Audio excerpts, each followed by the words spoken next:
Chapter 259. Moen isn't used to second older sister suddenly being so polite. Speak, what did you come to find Ben Gong for? Yarrow Moen glanced at Yarrow Sulwan and sneered inwardly. Back then, Yarrow Sulwan had used this face to deceive her eyes. Now that she had been reborn from the ashes, she had already mastered the fiery eyes of truth. Sulwan came today to make a deal with your majesty. Yarrow Sulwan didn't care about Yarrow Moen's mockery and spoke solemnly. Deal? What? Does second older sister feel that you still have the qualifications to make a deal with Ben Gong? Yarrow Moen looked towards Yarrow Sulwan with interest. Although Sulwan isn't smart, she isn't stupid either.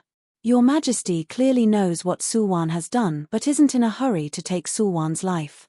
The reason isn't hard to guess. Yarrow Sulwan's gaze was cold as she stared at Yarrow Moen's face as if she was trying to find the slightest change but to no avail. Oh. Then tell me, why didn't Ben Gong kill you?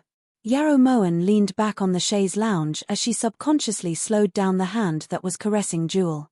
The reason your majesty left Sulwan alive is because you want Sulwan to prove Yi Hongyi's evil deeds in front of the world one day. After all, Sulwan was the only one who had personally witnessed that tragedy that day. Yarrow Sulwan had nothing to hide about that matter. Yarrow Moen stared at the woman in front of her for a long time without saying anything. In the next second, she suddenly raised her hands and Jewel darted out of her arms in fright. Its two front paws landed on Yarrow Sulwan's face. The cat's sharp claws left 10 long bloody marks on Yarrow Sulwan's face. Deep within the marks, one could see the flesh curling up. There's a saying that the pupil surpasses the master. It seems that Jewel is much more capable than Fluffy. Yarrow Moen came to this conclusion as she looked at Yarrow Sulwan, who was covering her face with both hands and howling in pain. Yarrow Moen, you're going too far.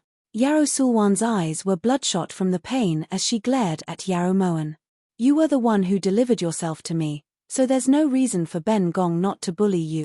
Oh right, you said you wanted to make a deal with Ben Gong. What deal? This consort is all ears. Yarrow Moen looked towards Yarrow Sulwan with a harmless expression and smiled like a flower. Scram. Yarrow Sulwan felt an incomparable pain on her face. She immediately pushed Yarrow Moen away and rushed out of Guan Osprey Palace. When Yarrow Moen saw Yarrow Sulwan run out of Guan Osprey Palace in a sorry state, the smile in Yarrow Moen's eyes disappeared and she called out to Yin Shui coldly. Master! It was as if Yin Shui had descended from the sky to stand behind Yarrow Moen. Hurry and find Yi Junqing. Yarrow Moen's expression was grave and her eyes were cold. These past few days, she had been too preoccupied with Meng Yuan to care about Yarrow Sulwan.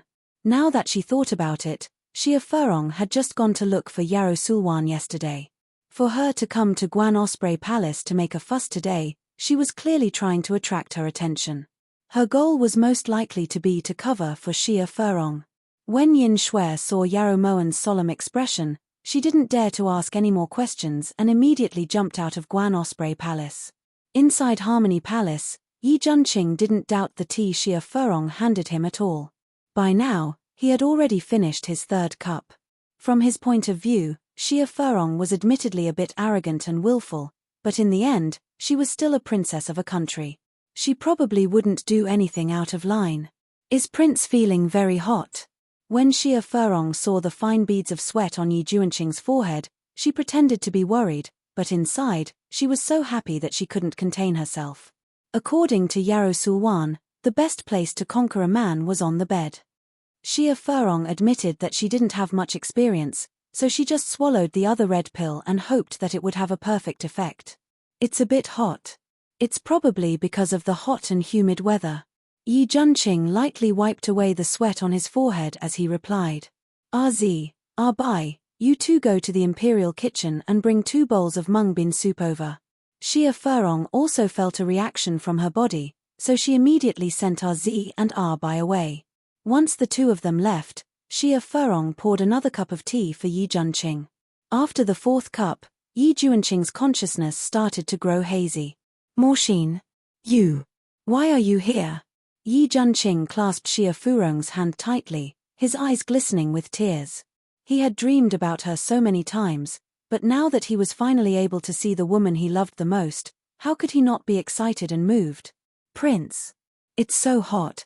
Xia Furong was in a daze. She felt as if there was a stove roasting her chest. She tore at her clothes with all her might, trying to get that stove out. Morshine, I missed you so much. Yi Junqing abruptly pulled Xia Furong into his embrace and wrapped his arms around her tightly. He was afraid that the moment he let go, the beauty in his arms would disappear. Prince! Furong's so hot, so hot. When Xia Furong touched Yi Junqing's body, it was as if she had found a clear spring. She abruptly wrapped her legs around Yi Junqing's waist and impatiently tugged at that azure dress. Then she stuck out her tongue and licked Yi Junqing's sturdy chest without any hesitation. She thought that it was a clear spring, but she had no idea that she was drinking poison to quench her thirst. Morshine. In the end, Yi Junqing was still a hot-blooded man, so how could he endure this kind of intimate action, especially when it was stimulated by drugs? Yi Junqing's hands also started to caress Xia Furong's snow-white back through the gauze. When Yin Shui appeared in Harmony Palace, she saw this exact scene. Damn it! Yin Shui cursed and immediately knocked Xia Furong unconscious. She then sealed Yi Junqing's sleeping acupuncture point with a flip of her hand. Afterwards, she yanked Xia Furong, who was clinging onto Yi Junqing's body like an octopus, often tossed her onto the ground. When they returned to Guan Osprey Palace, Yin Shui carefully placed the unconscious Yi Junqing on the bed. Where did you find him? Yarrow Moen's eyes were as cold as ice as she looked at the disheveled Yi Junqing. Replying, Master, it was in Harmony Palace. Prince has been poisoned by aphrodisiac and its effects are extremely strong. Although this subordinate sealed his acupuncture point, he won't be able to hold out for long. If there's no antidote, Prince's life will be in danger, reported Yin Shui solemnly. Her meaning was very clear. Did you manage to concoct the antidote in time? Yarrow Moen looked towards Yin Shui with worry in her eyes. The antidote for this type of aphrodisiac can only be used by women or men. Yin Shui's face turned slightly red. Damn it! Where's Xia Furong? Yarrow Moen clenched her fists tightly as she said this hatefully. This subordinate has already knocked her unconscious in Harmony Palace. However, if there's no antidote, she probably won't be able to hold out for long, replied Yin Shui truthfully. Quickly go to Joy Spring Courtyard and drag that stupid little prince from Di Wangfu to Harmony Palace, ordered Yarrow Moen coldly. Yin Shui accepted the order and was about to leave when Yarrow Moen called her back. Unseal his acupuncture points. Yarrow Moen's voice was as soft as a mosquito's, but Yin Shui still heard it clearly. She unsealed Yi Junqing's acupuncture points with 2 quick claps, then disappeared from the room at lightning speed. On the bed, Yi Junqing slowly regained consciousness, but his body was unbearably hot. Morshine, where are you? I'm so hot. What do I do? I really miss you. What do I do? Yarrow Moen stood there for a long time as she looked at Yi Junqing's flushed face. In the end, she couldn't help but walk over. Morshine, thank goodness you're here. It's good that you didn't leave. Morshine. Yi Junqing's hands started to get naughty. Yarrow Moen could clearly feel those slightly rough hands moving up her slender waist, her snow-white back, all the way to her hair. Yarrow Moen didn't even have time to prepare herself before she felt suffocated. That familiar scent lingered in her nose and the entanglement between their lips and teeth made Yarrow Moen deeply feel Yi Junqing's longing. Morshine. Yi Junqing murmured her name in his throat. Just as Yarrow Moen felt like she was about to suffocate, Yi Junqing's lips moved to her soft earlobe. The warm feeling tugged at Yarrow Moen's consciousness. Since it was destined to happen, why should she be bashful? This could be considered compensation. When Yarrow Moen thought of this, her body gradually relaxed and she gradually sank into oblivion. Kill him. Kill him for this consort. Xia Furong's blood surged as she roared furiously. Bai and RZ exchanged a glance and were about to step forward when they were stopped by the man. This prince is the hereditary Prince Di Feng of the Di residence. You guys dare to kill me. When Di Feng saw that the woman on the bed was serious, he immediately reported his name. So what if you're the Di residence? This consort is the princess of Grand Xia, The honored princess who's going to marry the esteemed prince. You actually dared to do such a beastly thing to this consort.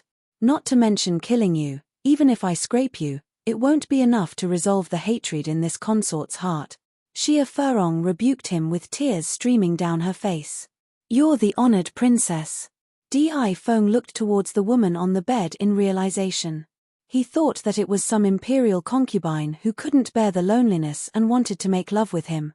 He didn't expect that it was actually a princess of Grand Xia. No wonder there were tears on her face. It turned out that she was inexperienced. This consort will definitely report this to King Yu and have you executed. Xia Furong felt even more wronged as tears fell down her cheeks. It's fine if I'm executed, but I'm just afraid that His Majesty will execute this prince if he sees this consort. This prince isn't afraid of death, only pain. Di Feng looked towards Xia Furong with a crying expression. If that's really the case, then scram. This consort will change right now and go find King Yu. Xia Furong roared fiercely. When she looked down and saw the bruise on her snow-white arm, she was immediately filled with anger. All right, this prince is going to die anyway. At that time, this prince will definitely talk about how your highness behaved in bed earlier. TSK. I truly never expected that the princess of Grand Xia would be even more seductive than the girls in the brothels. To tell the truth, this prince doesn't like people with looks like yours. If it weren't for the fact that you know how to show off, this prince wouldn't have touched you, said Di Feng resentfully. You bastard. Xia Furong was extremely angry. She pointed at Di Feng and couldn't even speak properly. Princess, should this servant still call King Yu over? Asked Abai carefully. However, she didn't expect that a pillow would suddenly fly over her head. Idiot. Do you want the entire world to know about this? Roared Xia Furong. When Abai heard this, she immediately knelt on the ground and buried her head between her knees. She didn't even dare to breathe loudly. Look at you. She's currently angry. Why are you provoking her? Does it hurt? When Di Feng saw that Abai's body was trembling like a sieve, he walked over and personally helped her to the side in an extremely gentle manner. Although this Di Feng was honored as King Di, his birth mother was a servant girl. If it wasn't for the fact that the main wife didn't have a son, the hereditary title of nobility wouldn't have fallen to him. As a result, he grew up watching his birth mother being bullied and humiliated by the main wife. As time passed, he began to sympathize with those weak people. Later, because on the first day he inherited the title of nobility, he found an excuse to kill the main wife who caused his mother's death. This infuriated Yi Hongyi. In addition to his dissolute personality, Yi Hongyi ordered him not to enter the palace. Otherwise, he wouldn't be spared. Bastard. You're all bastards. Woo. Xia Furong didn't know what to do for a moment. She could only sit on the bed and curse. Di Feng ignored her and only cared about comforting Bai, who was being cursed. If Prince does this kind of thing, how will my family's princess face people in the future? In order to avoid settling accounts later, Bai deliberately kept her distance from Di Feng and spoke in a low voice. Ahem. This is easy to handle. Since your highness has come to make peace, then it doesn't matter who you marry. This prince might as well suffer a bit and marry you. Di Feng once again sized up Xia Furong, who was lying on the bed. His voice was filled with unconcealable helplessness. Chapter 261. You. Pa. This consort wants to marry Yi Junqing. Who do you think you are? Xia Furong wiped away her tears and glared at Di Feng resentfully. Ha. Your Highness, aren't you being too naive? Do you really think that you can still marry Yi Junqing in this situation? Of course, if Yi Junqing doesn't mind this shoe that this prince has worn, then there's nothing to say. Di Feng smiled coldly as he looked towards Xia Furong. Although she was a bit beautiful, he just couldn't bring himself to like her. Scram. Scram. How could Xia Furong endure this kind of provocation? She immediately roared. Di Feng shrugged. From the looks of it, he could only think of a way to leave the palace himself. Once Di Feng left, Xia Furong immediately felt wronged and began to cry loudly. The next morning, The thin rays of sunlight shone through the crisscrossed windows into the inner room of Guan Osprey Palace. On the bed, Yi Junqing rubbed his forehead with a deep frown. When he slowly opened his eyes, he froze in place. This prince. Why is this prince here? When he saw the faint purple bedsheet, Yi Junqing jumped up and looked towards Yarrow Moen, who was sitting in front of the dressing table, combing her ink-black hair, with a terrified expression. What else? Where does Prince want to be? Harmony Palace? Yarrow Moen leisurely turned around. Her face, which didn't have any makeup on, was as pure as a white lotus. It was so pure that no one could bear to blaspheme it. What exactly happened? Yi Junqing shook his head. He only remembered that he was drinking tea with Xia Furong in Harmony Palace. He had no recollection of what happened after that. If it wasn't for this consort, Prince and Xia Furong would already be done with each other. Yarrow Moen twirled her wrist and skillfully coiled her hair into a flying bun. How is that possible? This prince only went to drink a cup of tea. Yi Junqing was shocked when he heard this and quickly walked over to Yarrow Moen. Yin Shui, you tell him. Yarrow Moen ignored him and turned to face the copper mirror. When she finished speaking, Yin Shui suddenly appeared in front of Yi Junqing. Replying to Your Highness, when Yin Shui sneaked into Harmony Palace, you and Xia Furong were hugging each other with disheveled clothing. Fortunately, Yin Shui arrived in time, so Xia Furong didn't take too much advantage. Yin Shui examined the tea and found that there was indeed an aphrodisiac in it. Moreover, the effect of the aphrodisiac is extremely strong and incurable, Yin Shui said truthfully. How could Xia Furong do such a despicable thing? It was simply. You said there was no cure. Then this prince. Yi Junqing looked towards Yin Shui in shock. Yin Shui didn't say anything and turned her clear eyes towards Yarrow Moen. You can leave. Yarrow Moen quietly dismissed Yin Shui, then picked out a pearl hairpin and put it in her hair. At this moment, Yi Junqing felt like all the blood in his body had frozen and his heart had stopped. He desperately tried to recall what had happened last night, but all he could think of were blurry scenes. Last night, this prince. Yi Junqing really wanted to walk over to Yarrow Moen and ask her about it, but he was so flustered that he didn't know which leg to take first. Prince, there's no need to take it to heart. Even if some things happened last night, in Moen's eyes, they've already become history. There's no need to look back. Yarrow Moen's expression was as calm as an ancient well, but a trace of delight flashed through her heart. When Yin Shui returned, Yarrow Moen finally found out that the reason Yi Junqing had fallen asleep at such a crucial moment wasn't because she wasn't attractive enough. It was because the aphrodisiac Xia Furong had made had expired too long ago. However, Yarrow Moen still felt a bit annoyed. She had mulled it over for a long time before finally deciding to indulge herself for once. She hadn't expected that Yi Junqing would fall asleep while she was completely naked. How could she endure this? Then that means. Last night, this prince and you. Yi Junqing swallowed hard.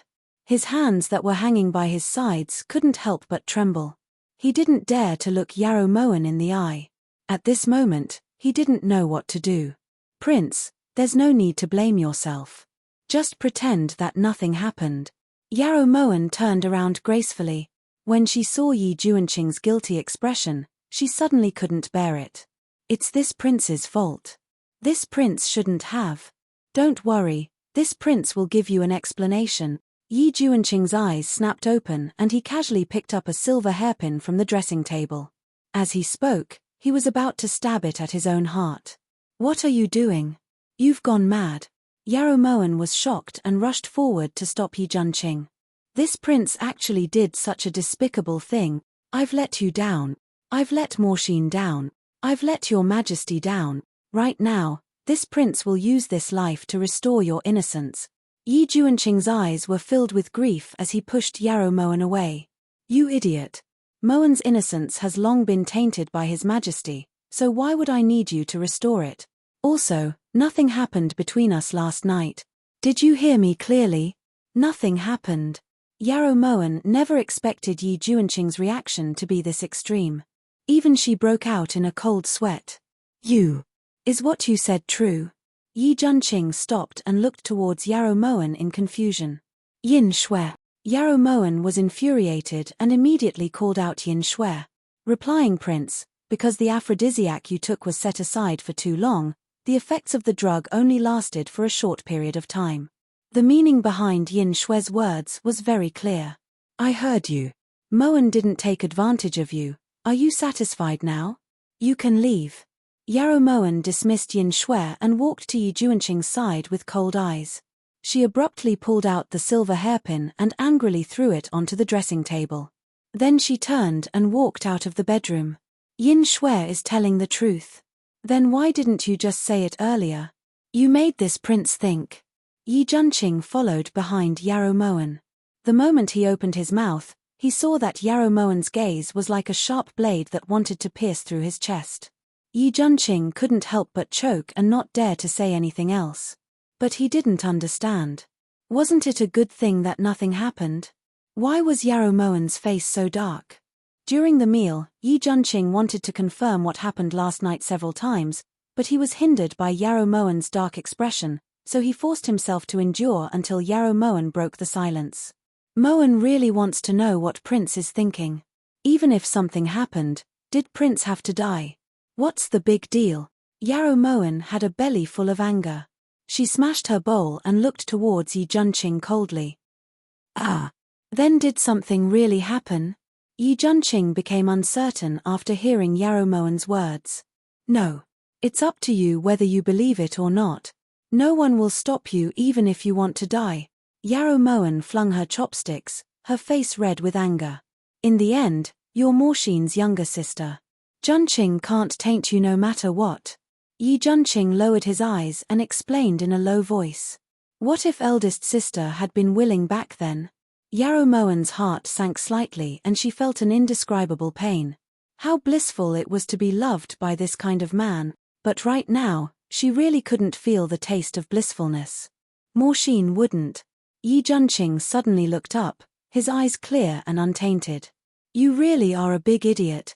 Yarrow Moen buried her head in her food. "You're not allowed to talk about Morshin like that." Yi Juanqing looked towards Yarrow Moen seriously, but his voice just couldn't sound fierce. "I'm talking about you," replied Yarrow Moen hatefully. Right at this time, Tingyu walked in with small steps. "Niang Niang, this servant saw Xia Furong heading towards Pureflower's palace." "Understood." Yarrow Moen nodded slightly. After suffering such a huge grievance, she had to find someone to vent on. When Yi Juanqing saw the smile on Yarrow Moen's face, he felt that it was best for him to keep his mouth shut. Although he really wanted to know why Xia Furong had gone to Pureflower's palace and what this matter had to do with Yarrow Sulwan, inside Pureflower's palace, when Yarrow Sulwan saw Xia Furong walk in, she immediately got up to greet her. Thanks to Xiao Yu, Yarrow Sulwan's face was currently wrapped in a thick white veil. Chapter 262. Sulwan greets Your Imperial Highness. "May I ask if Your Imperial Highness?" Yarrow Sulwan was just about to ask about what happened last night when her vision went black. Xia Furong's slap landed on the wound on Yarrow Sulwan's cheek. The pain caused Yarrow Sulwan to cry. "Princess, what are you doing?" Yarrow Sulwan covered her cheek with one hand as she glared at Xia Furong angrily. If it wasn't for the fact that she needed Xia Furong's help, Yarrow Sulwan would have definitely rushed over and retaliated. "You still dare to ask this consort what? This consort should be asking you. Tell me, did you bring that bastard here? Why did he want to harm this consort?"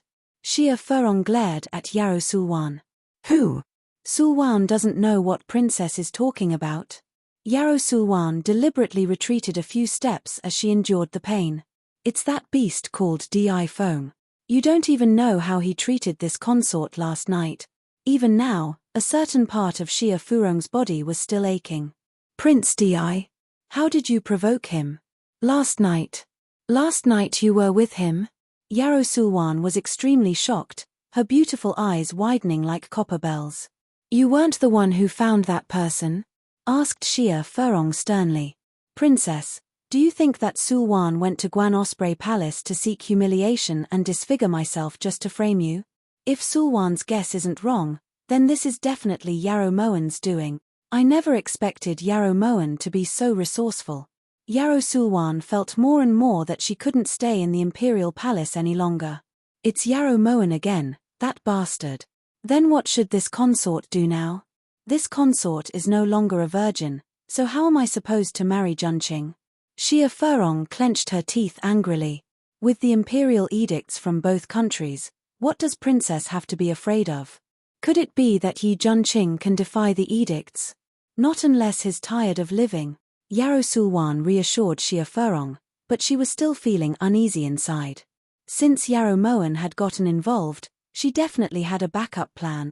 Just as Yarrow Sulwan had predicted, the day before the Ministry of Rites had decided to leave the palace, Yi Hongyi had changed the imperial edict at Bactria's request. Yi Junqing had been changed to Di Feng. Originally, Yi Hongyi was unwilling, but Emperor Xia was willing to use the 3 counties of Linyu as dowry. Furthermore, the person he wanted to exchange them for was Di Feng. He also clearly stated that even if Great Chu didn't agree, Xia wouldn't accept Yi Junqing.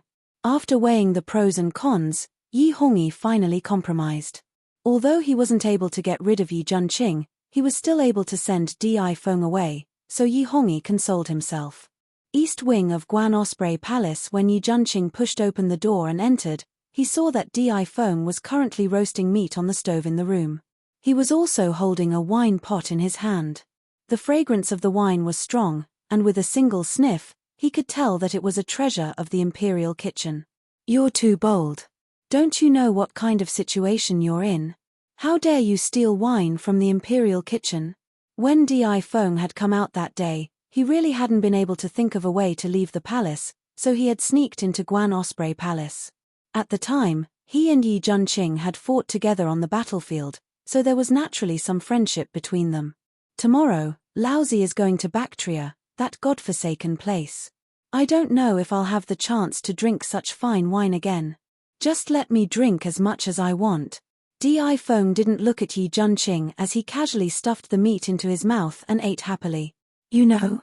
Yi Junqing was startled, then walked over to Di Feng and sat down next to him. Although he didn't know why Bactria had suddenly changed its mind, he still felt guilty for pushing Di Feng into a pit of fire. Right now, the entire imperial palace is talking about this matter. Do you think I'm deaf? Di Feng couldn't bear to let Yi Junqing drink the wine, so he just handed him a piece of roasted beef. "Sorry," Yi Junqing said lightly, but his heart was filled with complicated emotions.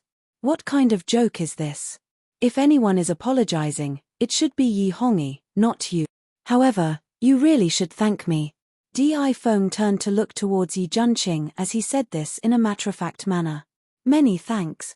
Yi Junqing didn't pursue the matter and just thanked him. "Actually, you chose the right person. In the entire imperial city, there's no one who dares to play with women in the imperial palace besides me." Di Feng didn't think it was shameful at all. Instead, he took a sip of wine as if he was proud of it. "Play with women? Who did you play with?" Yi Junqing looked towards Di Feng blankly with an astonished expression. Cough cough. "Weren't you the one who captured Laozi from Happy Spring Brothel to Harmony Palace? Wasn't that the case?" Di Feng coughed violently, then turned to look at him. "Xia Furong? You? If that's the case, then you and the honored princess have already done the deed of husband and wife, then it's only right that you marry her." Yi Junqing quickly changed the topic as the image of Yarrow Moen's dazzling peach blossom smile appeared in his mind. "There are plenty of women that have done the deed of husband and wife with Laozi. I won't hide it from you, but every few days in Laozi's imperial residence, there would be women bringing their children back to acknowledge their ancestors." Di Feng raised his hand to take another gulp of wine, then tore off a piece of meat. Yi Junqing was silent for a long time before he finally spoke. "Actually, your scholarly and martial arts skills aren't below this prince's, so why bother degrading yourself?" Di Feng didn't reply and just continued to drink. After a while, he turned to look towards Yi Junqing.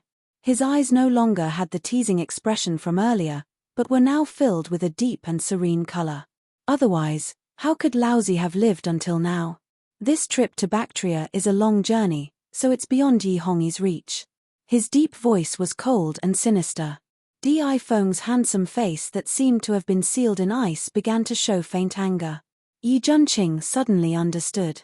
He wanted to say something, but in the end, he didn't. Come. If there's wine today, then let's get drunk today. If there's worry tomorrow, then worry tomorrow. In the next second, Di Feng had already returned to his mischievous self and handed the wine pot to Yi Junqing.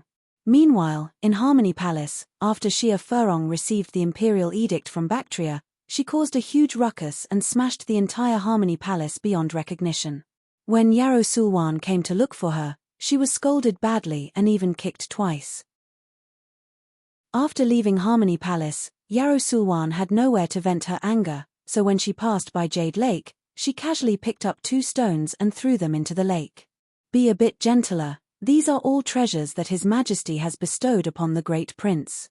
They'll be leaving the palace with Duke-honored glory tomorrow.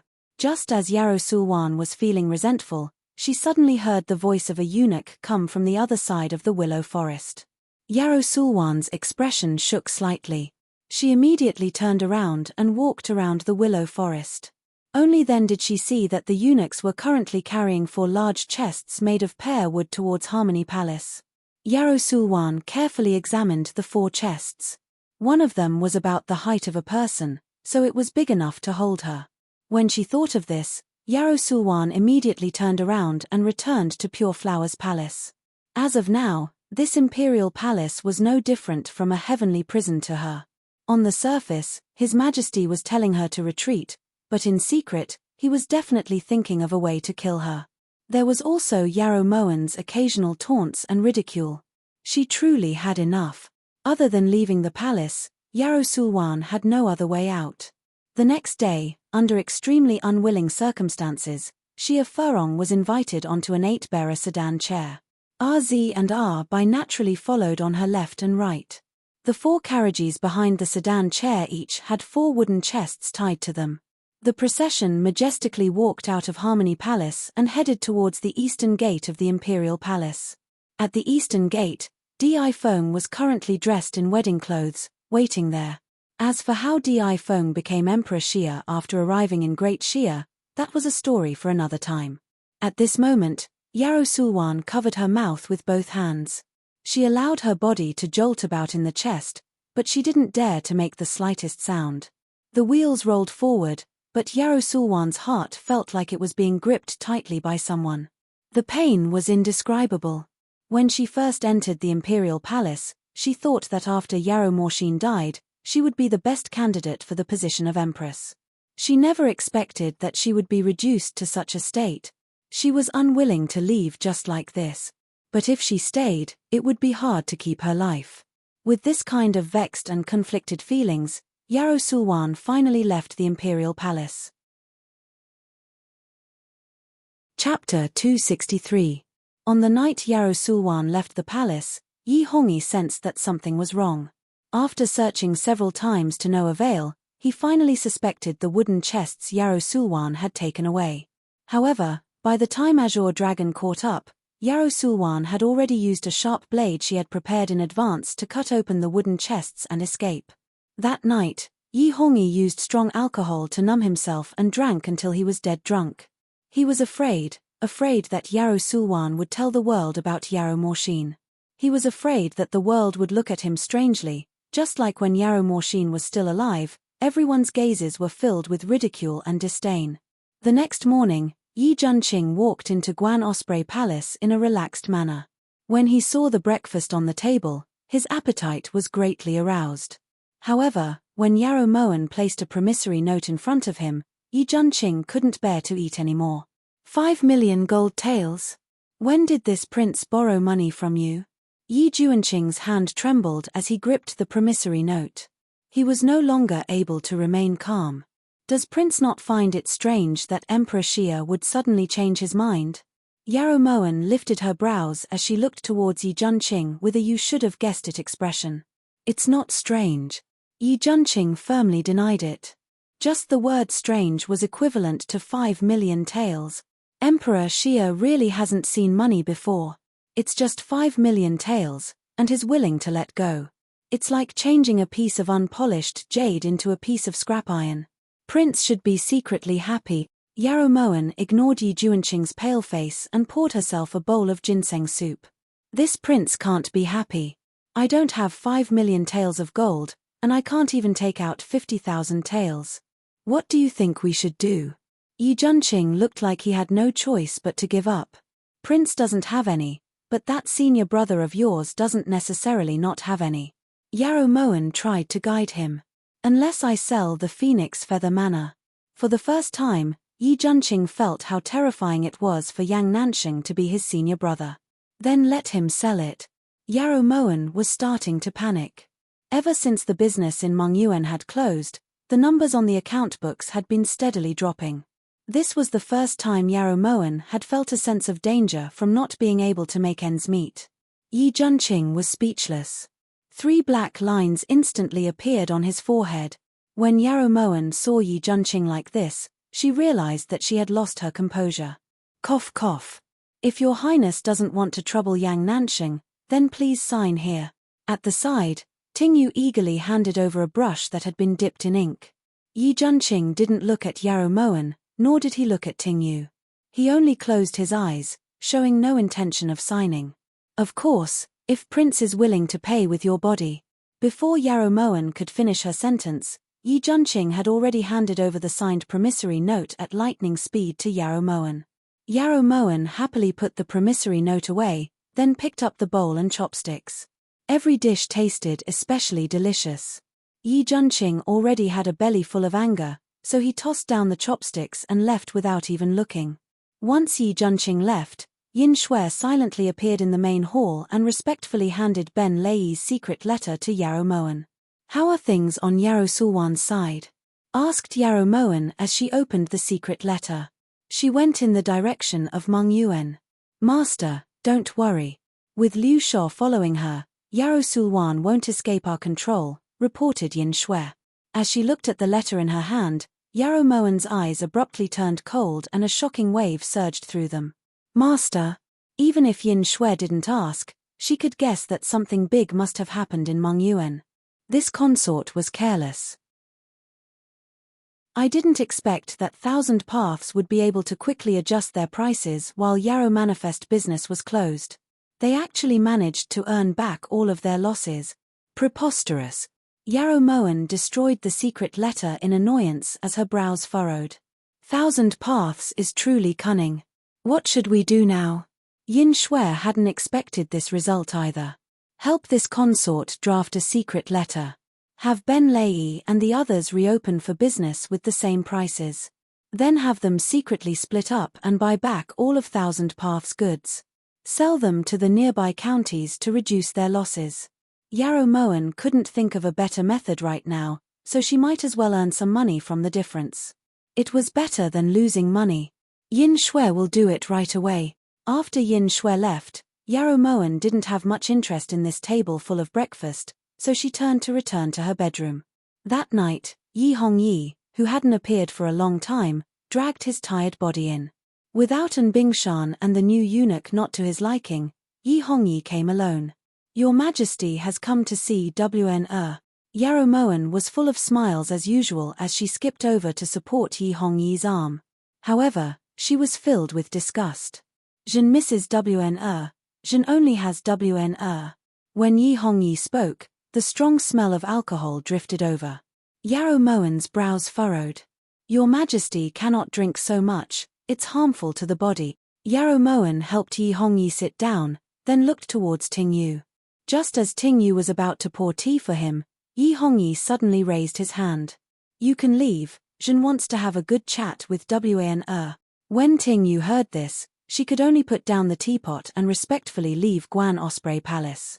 Seeing Yi Hongyi's drunken expression, Yarrow Moen's lips flashed with an imperceptible coldness.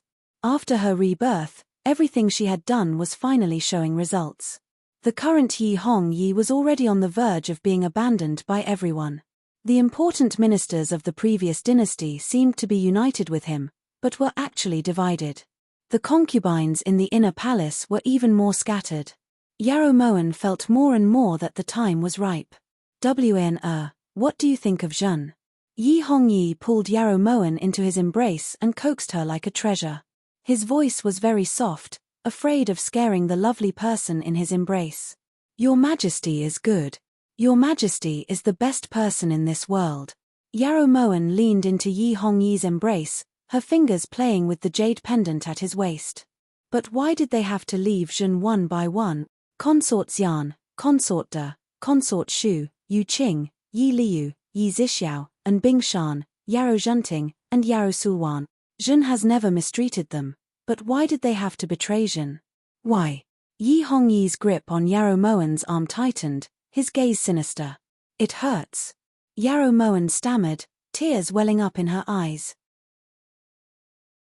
Yarrow Moen counted on her fingers and realized that she really had done quite a lot of things. Sorry. Sorry WN. It's Jun's fault. Jun shouldn't have used so much force. Can you forgive Jun? Yi Hongyi clutched Yarrow Moen's shoulders in fear, begging like a child who had done something wrong. His eyes were filled with grief. Wan knows that Your Majesty is upset.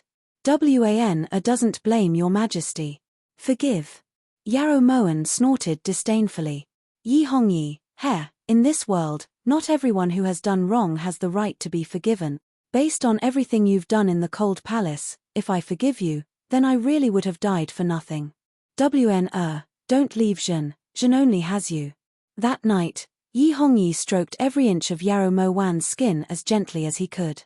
Like a clam wrapping around a pearl, he embraced her wholeheartedly. That night, Yarrow Moen felt nauseous like never before. There were several times when she had to endure it with all her might to suppress the cramps in her stomach. Yarrow Moen knew that it was because of Yi Junqing. Although nothing happened that night, her heart was lost. The next day, less than 6 hours after Yi Hongyi left Guan Osprey Palace, he received an urgent report from the Imperial Hospital saying that Yarrow Moen had contracted a serious illness. At this time, Yi Hongyi had just left court and rushed to Guan Osprey Palace when he heard the news. When Yi Hongyi arrived at Guan Osprey Palace, almost all of the imperial physicians were gathered in the room, their expressions heavy. Yarrow Moen was lying stiffly on the bed. Her face was purple and her eyes were hazy. Her hands would occasionally spasm as if she was about to die.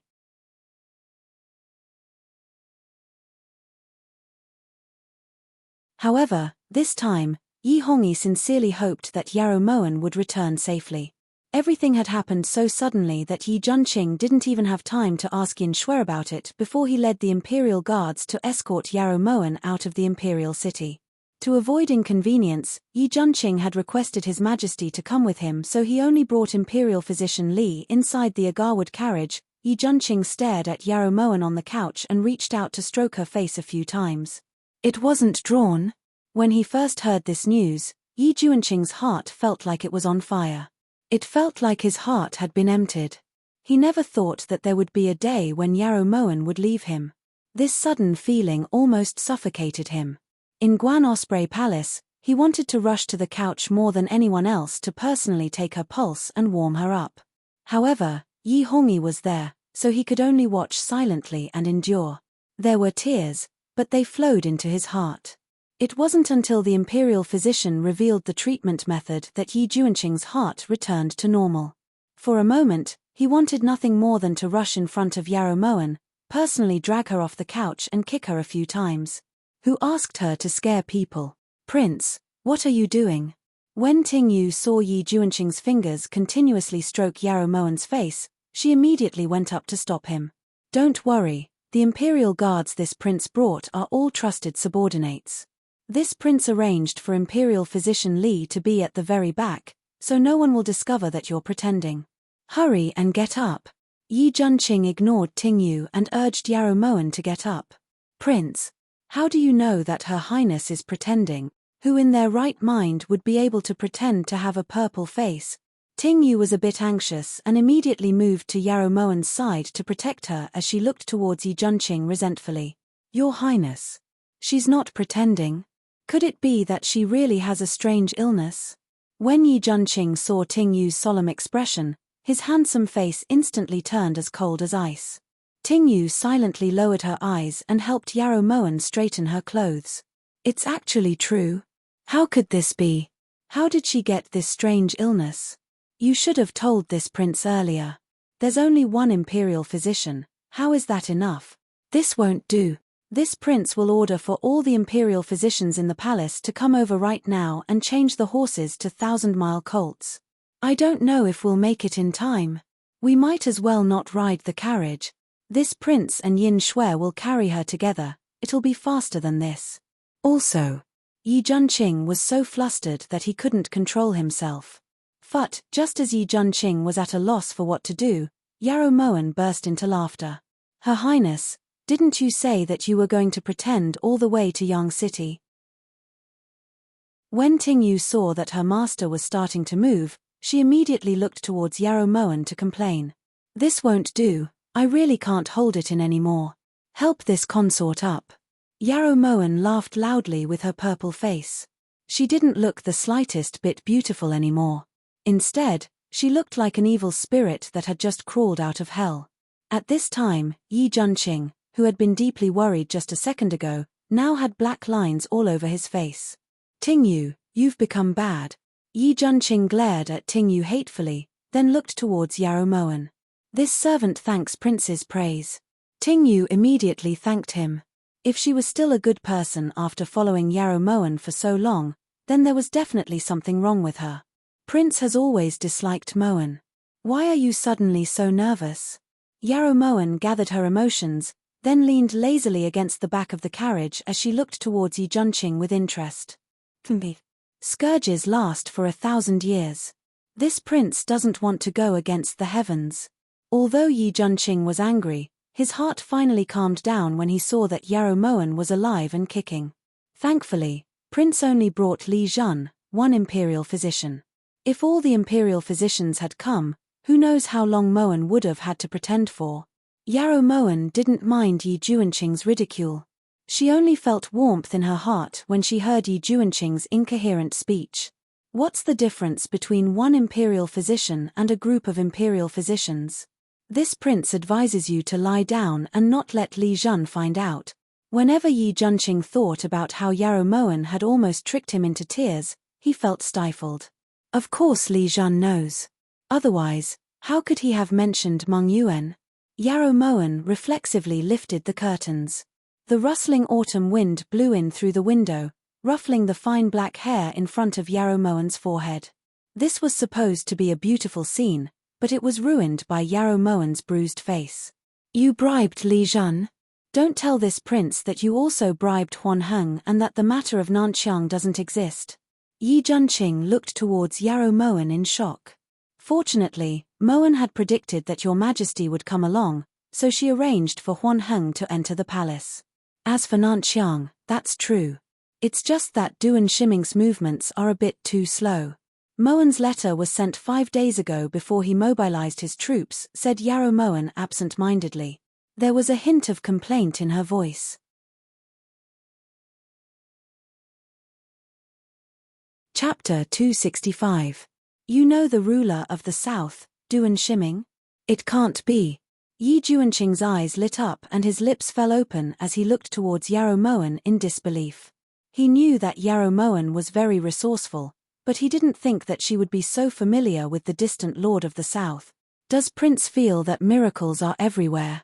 Don't worship Moen too much. Yarrow Moen lifted her brows. Her expression seemed to be telling Yi Junqing, don't worship older sister too much, older sister is only a legend. In reality, when Yarrow Moen and Yi Hongyi had gone to Nanxiang, they had helped Nanxiang's ruler, Duan Shiming, greatly.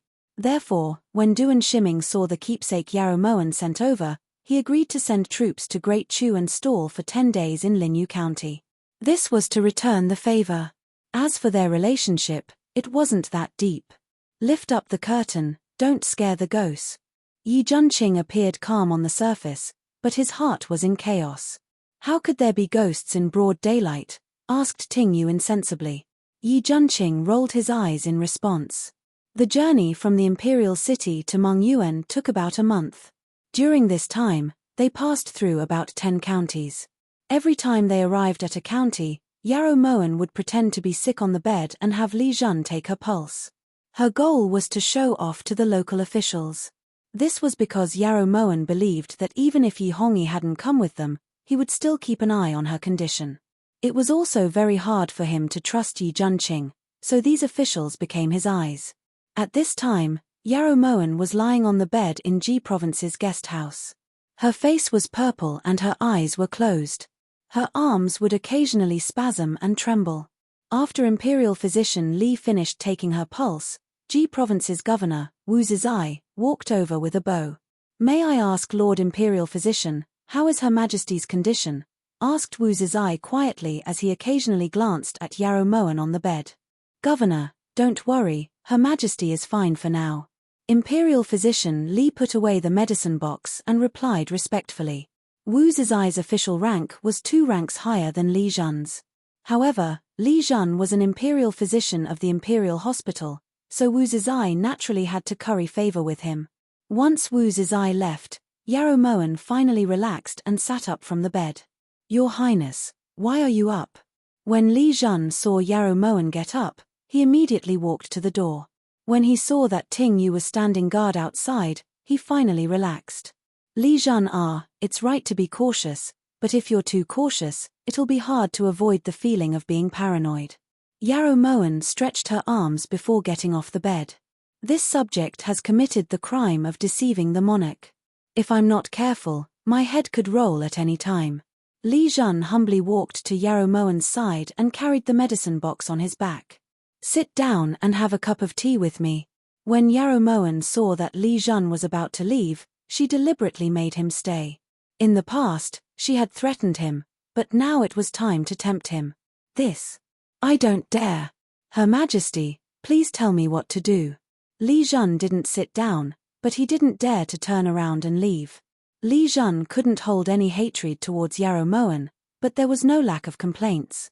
If it wasn't for the fact that the lives of his entire family were being threatened, he wouldn't have dared to lie about sleeping sickness or the Wongyuan nether spring. As for that medical book, it was even more of a fabrication. Even now, Li Zhan was still afraid. If His Majesty had ordered him to go back to the residence to retrieve it, he really wouldn't have known how to explain it to His Majesty. "Are you blaming this consort?" Yarrow Moen got straight to the point. "This subject doesn't dare." Li Zhan immediately put down the medicine box and knelt in front of Yarrow Moen as he replied in fear and trepidation. When he had personally seen that Yarrow Moen's mind was clear and her eyes and ears were sharp, Li Zhan knew that Yarrow Moen wasn't an ordinary person and couldn't be offended. "Don't worry. Since this consort dared to have you make up such a story, this consort naturally made all the necessary preparations. That medical book that recorded sleeping sickness is already in your study." Yarrow Moen knew what Li Zhan was worried about, so she spoke bluntly. "Many thanks, Your Highness." While Li Zhan was shocked, he felt that the woman in front of him was wise and farsighted. Out of the 30 or so imperial physicians in the Imperial Hospital, this consort chose you. "Do you know why?" Yarrow Moen lowered her eyes to look towards Li Zhan. Her heart felt a bit sour. When she was pregnant with Zhong in the entire Imperial Hospital, Li Zhan was the only one who had done his best for her. Every time the medicine that was sent to Changle Palace for the miscarriage was personally brewed by him, and he had never asked anyone else to do it. After she died, Li Zhan was the only one who had secretly burned Joss paper and prayed for her. From this, it could be seen that not only was this person meticulous, he was also kind-hearted. It wasn't easy to find such a kind-hearted person in the Imperial Palace. If one wanted to use people without suspicion, then one had to be extra careful in choosing people. This subject doesn't know. Li Zhan really didn't understand. He believed that there were many people in the Imperial Hospital who were more skilled than him. "It's because you're the most pleasing to the eye." Yarrow Moen smiled faintly as she walked over to Li Zhan and helped him up. Li Zhan didn't dare to refuse and could only follow Yarrow Moen's hand as he got up. However, when he saw the smile on Yarrow Moen's purple face, he almost fainted. "Don't worry, as long as it's someone who follows this consort definitely won't treat them unfairly. You're no exception. From now on, the safety and wealth of your entire family will all be on this consort's shoulders. Here's 1,000 taels of gold. Take it. This consort will now grant you the position of head of the Imperial Hospital. Once we return to the Imperial Palace, This consort will immediately honor it. Yarrow Moen handed over the banknotes that she had prepared earlier to Li Jun with an indescribably solemn and dignified expression on her face. No matter how incorruptible Li Jun was, when he saw the banknotes in his hands, his entire body trembled and his heart raced. With his current salary, even if he worked for 100 years, he still wouldn't have that much money. When Li Jun left the room, he suddenly pulled on Ting Yu. What do you think of this imperial physician's appearance? When Li Jun recalled Yarrow Moen's words, a trace of warmth rose in his heart. Imperial physician Li, are you joking with Ting Yu? 60 years of age and a full beard. Ting Yu feels that it's better for you to go back and look at yourself in the mirror. Ting Yu looked towards Li Jun with a serious expression, instantly smashing Li Jun's confidence that had just risen into a bottomless abyss. As soon as they entered Mongyuan, Yarrow Moen had impatiently taken the antidote. Her originally purple complexion instantly became rosy, like a peeled egg. It was bright and clean, as beautiful as before. Didn't you take the antidote a bit too quickly? His Majesty also has spies in Mongyuan. Yi Juanqing's gaze was locked onto Yarrow Moen as a strange feeling gradually formed in his heart. With Ben Lei here, what do you think His Majesty's spies can do? Ever since Ben Lei had entered Mongyuan, he had secretly bribed all of Yi Hongyi's spies in Mongyuan. That was why even though Yarrow Manifest ship and Thousand Paths ship were locked in a fierce battle, the secret letter Yi Hongyi received only had the words "everything is normal" written on it. Yarrow Moen gently lifted the curtain of the carriage and a feeling that she hadn't felt in a long time welled up in her heart. Things remained the same, but people had changed. Mongyuan was just as bustling as before. From time to time, she could see all kinds of people passing by. There were people from Great Chu, people from Shu, people from Qi, and even women from Lulan. There were also merchants from western regions and Nanxiang who came here to do business. When Yarrow Moen had left the imperial palace, she had changed the carriage driver to someone sent by Ben Lei. At this time, the clamor gradually died down and the carriage slowly came to a stop. Yarrow Moen allowed Ting Yu to tie the white gauze into her hair and cover half her face before walking out of the carriage. Yi Junqing hesitated for a moment, then grabbed Yarrow Moen. Does this prince need to cover up? Yi Junqing didn't know Yarrow Moen's plan and was worried that he would ruin it, so he asked this question. Even if Prince turns to ashes, anyone who can recognize you will be able to. Ben Lei, don't you think so? Yarrow Moen's eyes curved as she spoke in a teasing tone. At this time, Ben Lei was standing at the side of the carriage and looking towards Yi Junqing with a spirited expression. It was hard to conceal the excitement on his face. Chapter 266. Yes. Even if Prince turns to ashes, Ben Lei would still be able to recognize you. Prince, you make Ben Lei miss you so much. When Yi Junqing saw the tears in Ben Lei's eyes, although he was annoyed that Ben Lei had chosen another master, he didn't give him any face. He just nodded slightly and got off the carriage. This prince is perfectly fine, why would I have to turn to ashes for you to recognize me? Said Yi Junqing resentfully as he glared at Yarrow Moen. Ben Lei didn't care about Yi Junqing's indifference and immediately ordered the servants to pull up a long banner that had been prepared beforehand. On it were the words Prince Su's beauty surpasses the world, his magnificence is unparalleled. Empress Yu is mighty and majestic for 10,000 generations. Immediately after, the maids on both sides raised flower petals and the sky was filled with flowers. The scenery was extremely beautiful. This really infuriated Yi Junqing. As he swept the flower petals off his shoulders, he pointed at Ben Lei's nose and scolded him fiercely. Who wants to surpass the world? Who wants magnificence is unparalleled. How preposterous, drag him out and beat him to death.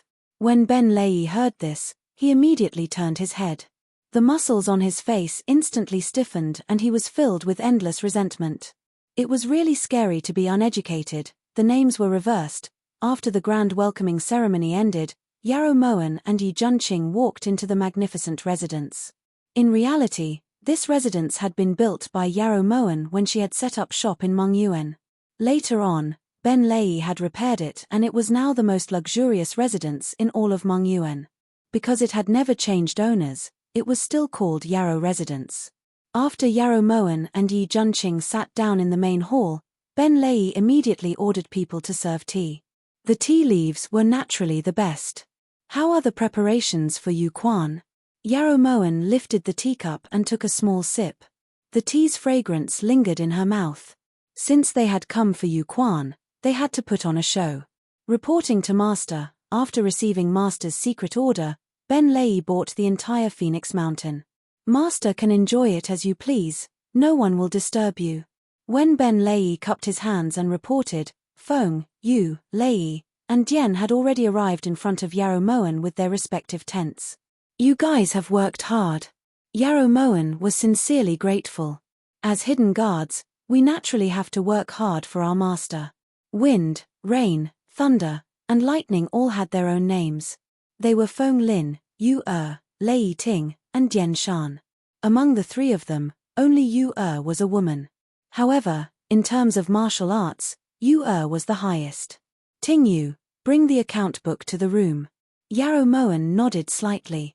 Just as Ting Yu was about to take the account book, Steward Uncle Tien suddenly jogged in and handed the item to Ben Lei. Young master, a child left this letter at the door just now. Uncle Tien was in his 60s, and his beard was mostly white. However, he was hale and hearty, and his voice was as loud as a bell. With one look, one could tell that he was a martial artist. For Ben Lei to choose him, he couldn't be bad. Ben Lei took the letter and his expression turned serious. He immediately walked over to Yarrow Moen and handed the letter over. Yarrow Moen lifted her brows as she took the letter. She saw that the words to be personally received by Head Yarrow were written on it. Master, this is the handwriting of the shopkeeper of Thousand Paths, Bailey Howren.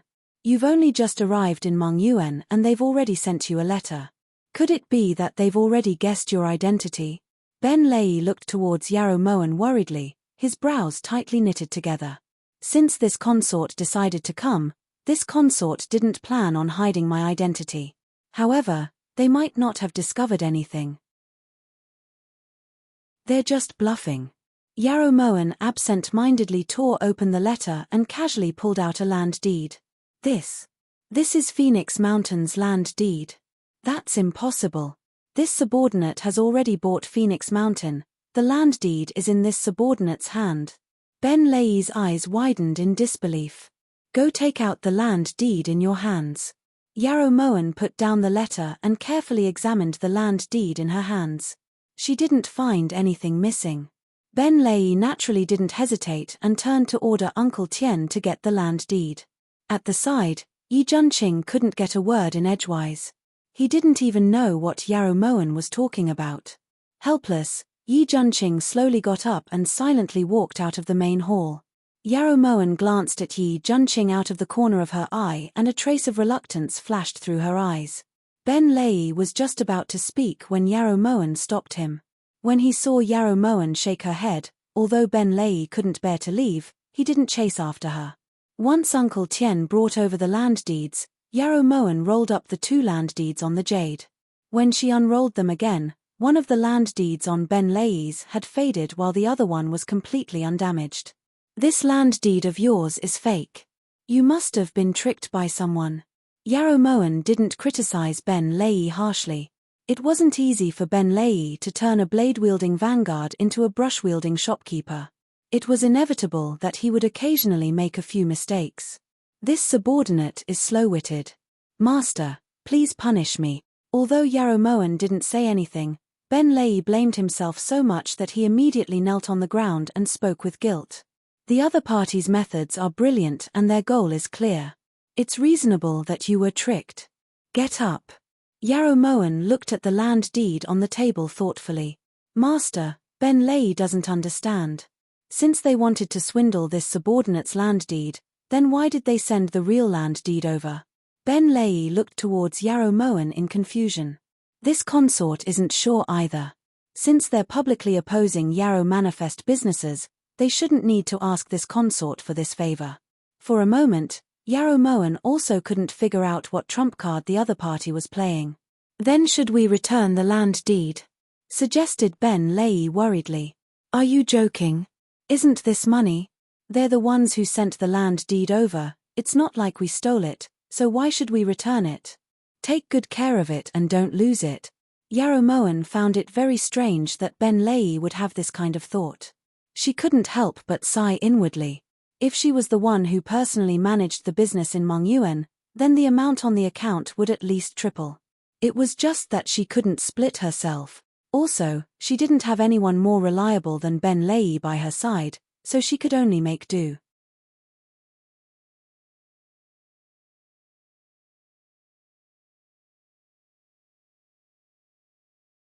Chapter 267.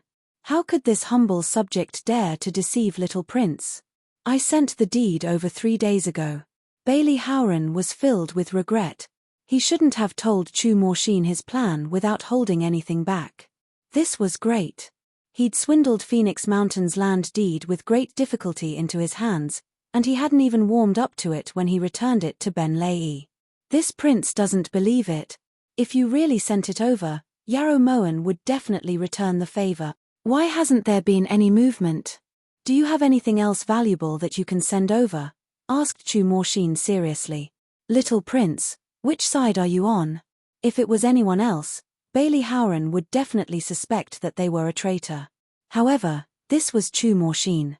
He couldn't scold him, beat him, hate him, or hurt him.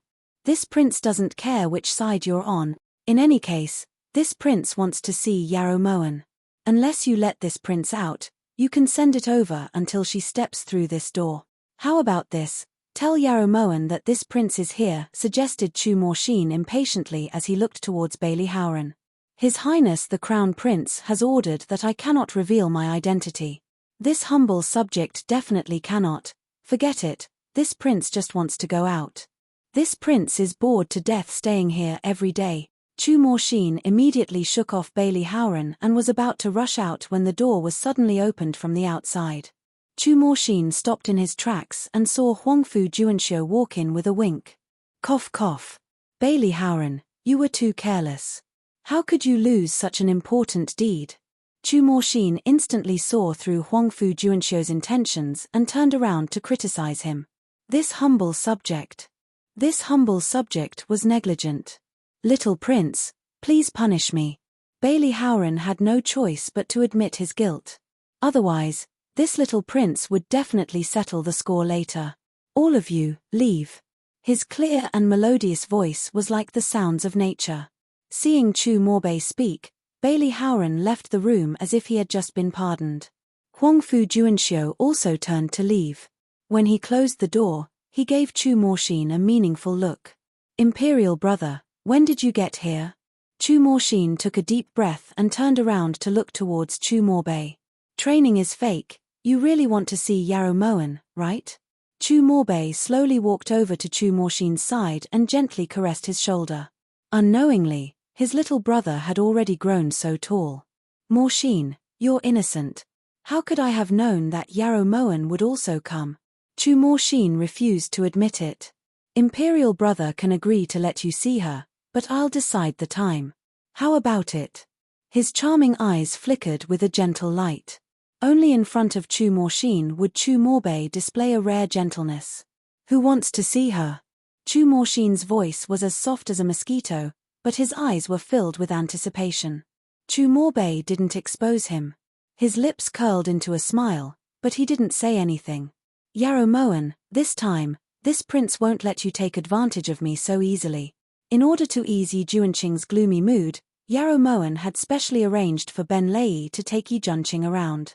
Meanwhile, in her free time while she was checking accounts, she would take a sedan chair to Phoenix Mountain to soak in the serene spring. This so-called serene spring was just a hot spring, it didn't have any healing effects. On the main street, there was a sea of people. Yi Juanqing walked aimlessly, occasionally stopping for one or two new and interesting weapons. Ben Lei, on the other hand, kept rambling in Yi Juanqing's ears, telling him everything he knew about Mongyuan. On the left side of the street, a peddler selling circular fans looked at the woman in front of his stall and impatiently urged her. "This miss, are you going to buy it or not? If you're not going to buy it, then don't just stand here, "You're blocking my business," said the peddler resentfully. He reached out to push the woman away, but unexpectedly, he was stopped by an ingot of gold. "It's enough to buy your stall. If you dare say any more, I'll tear your mouth apart." She threw the gold ingot at the peddler in disgust, then turned to look towards her master. "Miss, what are you looking at?" When she saw that Yu Funning's eyes were misty and her body was trembling, she took a step forward to steady Yu Funning. "It's him. Shi, the day I've been waiting for has finally come." Yu Funning's tears silently slid down her face as she chased after him as if she had lost her soul. She didn't dare tarry and immediately pushed aside the pedestrians for Yu Funning. "Esteemed Prince. Why is he here?" After about 10 steps, she finally saw the person her young miss had been dreaming about. "Miss, it's not convenient to talk here. Also, there's a follower by the esteemed prince's side. It's hard to say if this person came from the imperial palace, so we should be careful," said she cautiously as she pulled Yu Funning to the side of the street. "Shi, let go of me. I want to see him. I want to ask him clearly why he didn't come that night. He said that he wouldn't leave until he saw me," said Yu Funning, choked with sobs as her tears fell uncontrollably. Yu Funning's words attracted the attention of the pedestrians on the street.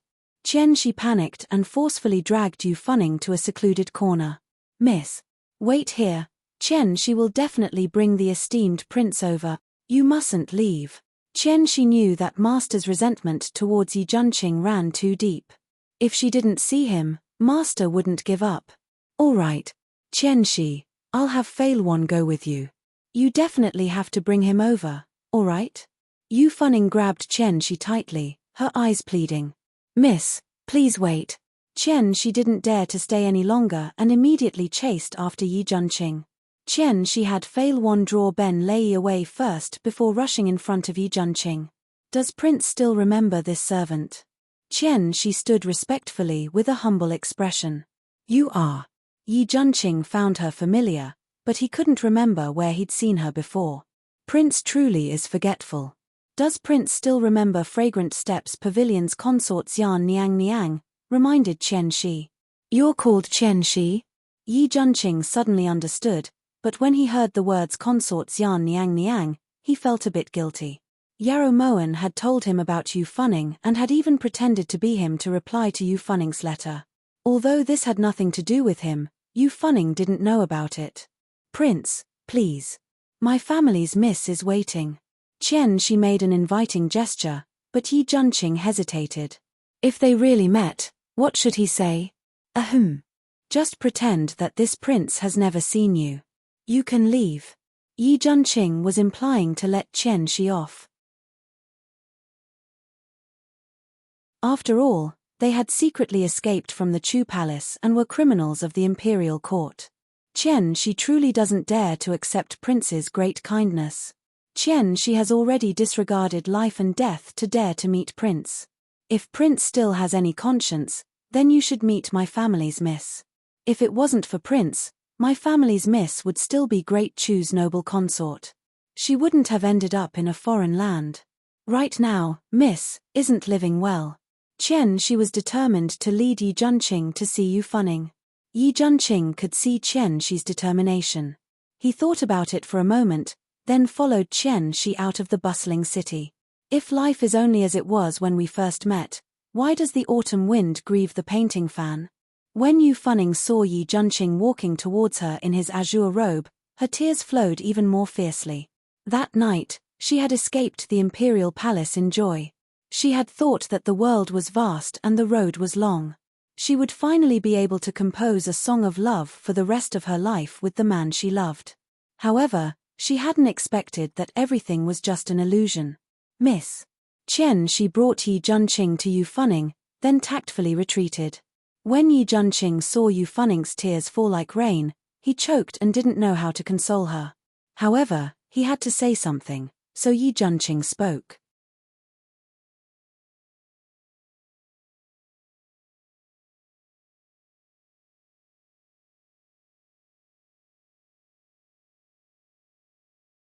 Chapter 268. Guan Osprey Palace's Fluffy even misses Fragrant Steps Pavilion's food. The moment Yi Junqing said this, Yu Fanning suddenly pounced and rained blows on Yi Junqing's chest. Yi Junqing was dumbfounded. He had never encountered a situation like this before. For a moment, he didn't know what to do and could only let Yu Fanning beat him. Fanning's been waiting for Prince.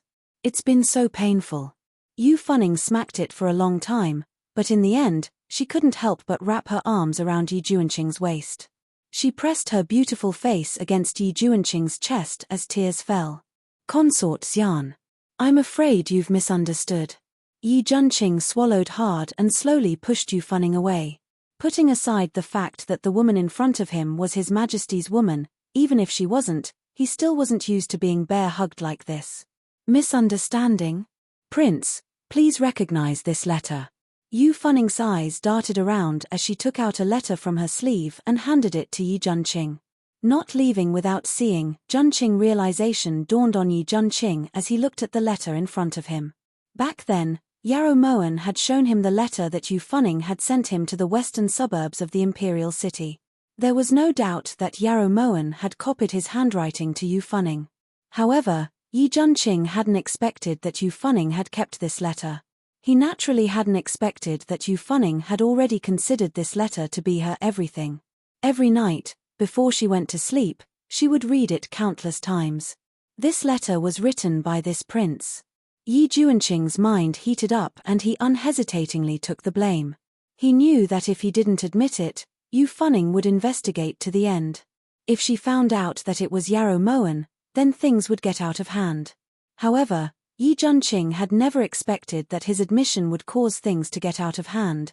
Prince wrote it. That Fanning asked Prince, do you know what not leaving without seeing means? Fanning has been waiting in the western suburbs for so long, so why hasn't Prince appeared? Why? The moment Yi Junqing admitted it, Yu Fanning's tears fell like pearls from a broken necklace, scattering all over the floor. This prince was confused for a moment. Yi Junqing was speechless. He looked towards Yu Fanning awkwardly, not knowing how to explain. A moment of confusion? Does your highness know that your moment of confusion has ruined Fu Ning's life? Even though she's in a different place, Fu Ning still has to live in fear of being recognized. She's like a mouse hiding in the dark, unable to see the light of day. But that's not important.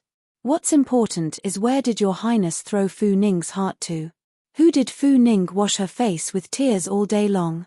Yu Fanning staggered backward, her body powerlessly leaning against the wall. Tears blurred her vision, and her voice was mournful, like a cuckoo crying blood. I'm sorry. Yi Junqing was moved as he looked at the woman in front of him. He never expected that there would be someone in this world who would love him so wholeheartedly. Your Highness, what can an apology change? What could it be exchanged for? Ha! Fu Ning dares to ask Prince, has Fu Ning ever existed in Prince's heart? Yu Fanning's teary eyes flickered with hope. Her body trembled as she waited for Yi Junqing's reply. This king is not worthy of concubine Xian's love. Yi Junqing wouldn't lie about this. Other than Yarrow Morshin, there was no room for any other woman in his heart. Ha! What a great love. It's Fu Ning's love. Wrong love. Yu Fanning slumped to the ground, her tears falling like a flood. So it turned out that from the very beginning, it had all been her wishful thinking. For this wishful thinking, she had lost the title of noble concubine and caused her father and herself to flee.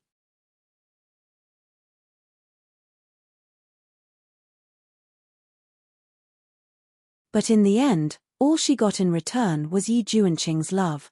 Young miss. When she saw that Yu Fanning had fallen to the ground, she immediately rushed over to help her up. Shi, help me back. Yu Fanning leaned against Shi in despair, her eyes lifeless as she turned her back to Yi Junqing and staggered away. As Yi Junqing looked at Yu Fanning's back, he felt like there was a rock weighing down on his heart. He didn't kill Boren, but Boren died because of him. In the end, he was the one who implicated Yu Fanning. Your Highness, why did you run over here? It took Ben Lei a long time to find you. Just as Yu Fanning disappeared into the crowd, Ben Lei ran over while panting heavily. Stop pretending. You're not allowed to tell Yarrow Moen about what happened just now, otherwise this prince will teach you a lesson. Yi Junqing didn't appreciate the kindness and warned coldly. When Ben Lei heard this, he immediately wiped at his sweat. In reality, even though he had been lured away by the flying yuan, he soon realized that something was wrong and turned back. Although he had missed the spectacular scene, he had still managed to see Yu Funning's true body. Only after Yi Junqing and Ben Lei had left did that gorgeous purple figure walk out from the shadows. Juanxiu, go and investigate that woman's background. Under the sunlight, that gorgeous purple dress glowed faintly, making Chu Morbei's handsome face look like the first blooming of the moon. When Yi Junqing and Ben Lei returned to the Yarrow residence, they heard Yarrow Moen shouting at the top of her lungs in anger. They're going too far. Isn't it just some stinky money? What's so great about it? They actually dare to throw money in front of Laozi. They should open their dog eyes and clearly see who Laozi is. Yarrow Moen shouted harshly as she stomped on the account books that wind, rain, thunder, and lightning had just collected from the surrounding counties of Mongyuan. What's going on? Ben Lei walked timidly to Feng Lin's side and asked in a small voice. The things we bought at a low price from Thousand Paths have all gone to waste. Thousand Paths has actually opened up shop in the neighboring counties and the prices are only going to be lower, explained Feng Lin in a low voice. If a tiger doesn't show its might, they'll think Laozi is a sick cat. Ben Lei, from today onwards, adjust the prices. Everything will be 10% cheaper than Thousand Path. Yarrow Moen immediately slapped the table and ordered sternly. 10%. Master, even if it's the same price, we'll still lose a lot. Also, if we continue like this, we won't be able to last for 3 months. Ben Lei didn't dare to get close to Yarrow Moen for fear of being sent flying. Isn't it just money? Just do as this consort says. This consort has her own ways of dealing with the money. You dare to fight with Laozi? If Laozi doesn't fight until even your parents won't recognize you. Yarrow Moen's fists were clenched so tightly that they cracked.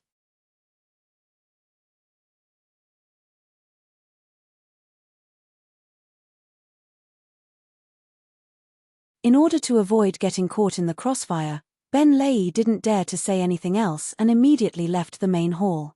Feng, Yu, Lei, and Dian also followed after him. Only Yarrow Moen and Yi Junqing were left in the main hall. It sounds very serious. How about? This prince sells the esteemed prince residence. Yi Junqing rarely saw Yarrow Moen this angry. This matter had clearly touched Yarrow Moen's bottom line. Huff. Yarrow Moen took a deep breath and tried her best to calm herself down before looking towards Yi Junqing. Ian, that's a good idea. Yi Junqing regretted it. He swore that he'd only mentioned it symbolically to make Yarrow Moen feel better. Cough cough, distant water can't quench present thirst. Also, this prince's residence isn't going to sell for much money. How about we think of another way? After following Yarrow Moen for so long, Yi Junqing's ability to go back on his words had already reached perfection. It really is a bit too far, but it doesn't matter. Moen will remember this. When you return, Prince, just don't forget to give Moen the deed to the esteemed prince residence. Yarrow Moen wasn't someone who could be fooled. Yi Junqing was speechless. He could only grit his teeth and swallow his anger. At this critical juncture, he didn't want to provoke this god of plague. At this time, Yarrow Moen had already walked over to the desk. She reached out to grab a brush and paper and started writing. Yi Junqing walked over curiously and glanced at her. You think that King Lulan will help you? Yi Junqing asked suspiciously. Yarrow Moen didn't reply, but her lips curved into a smile. Her eyes seemed to be very confident. Seeing that Yarrow Moen was very confident, Yi Junqing also calmed down.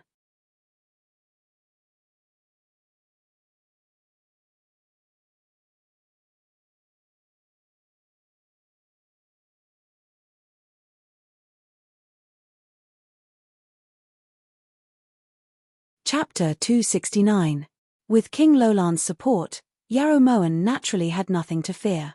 Every time Thousand Paths adjusted the price, she would lower the price by 1/10 of Thousand Paths' price without any hesitation or leniency. As a result, the prices of goods in all of Mongyuan dropped at a meteoric pace. In the end, the people of Mongyuan could only buy a chopstick for a year's worth of rations. This situation persisted for about 10 days before someone finally couldn't take it anymore. When Yarrow Moen received the news that King Lulan had arrived in Mongyuan, she froze in place. "Master, why is King Lulan here? He couldn't have gone back on his word, right?" Ben Lei looked towards Yarrow Moen anxiously. Now that Thousand Paths had reached this point, if they lost, it would be a crushing defeat. "Where is King Lulan right now?" Yarrow Moen didn't think that King Lulan would personally make a trip for this bit of money. "This subordinate has checked. King Lulan has reserved the entire Melancholic Spring Courtyard," reported Ben Lei truthfully. "Melancholic Spring Courtyard?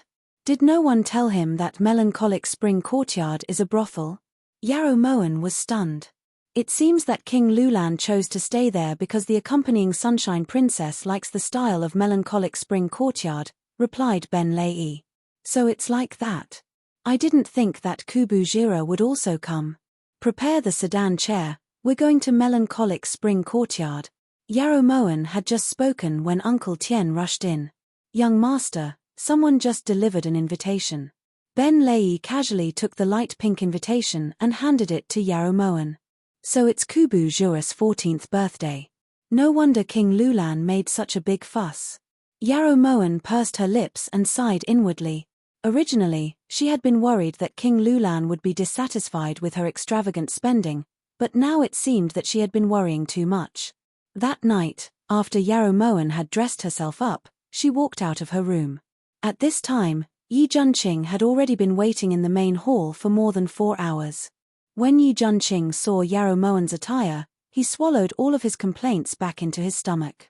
The sight of Yarrow Moen standing at the entrance to the main hall caused his heart to tremble. After just one glance, he was unable to move his gaze away.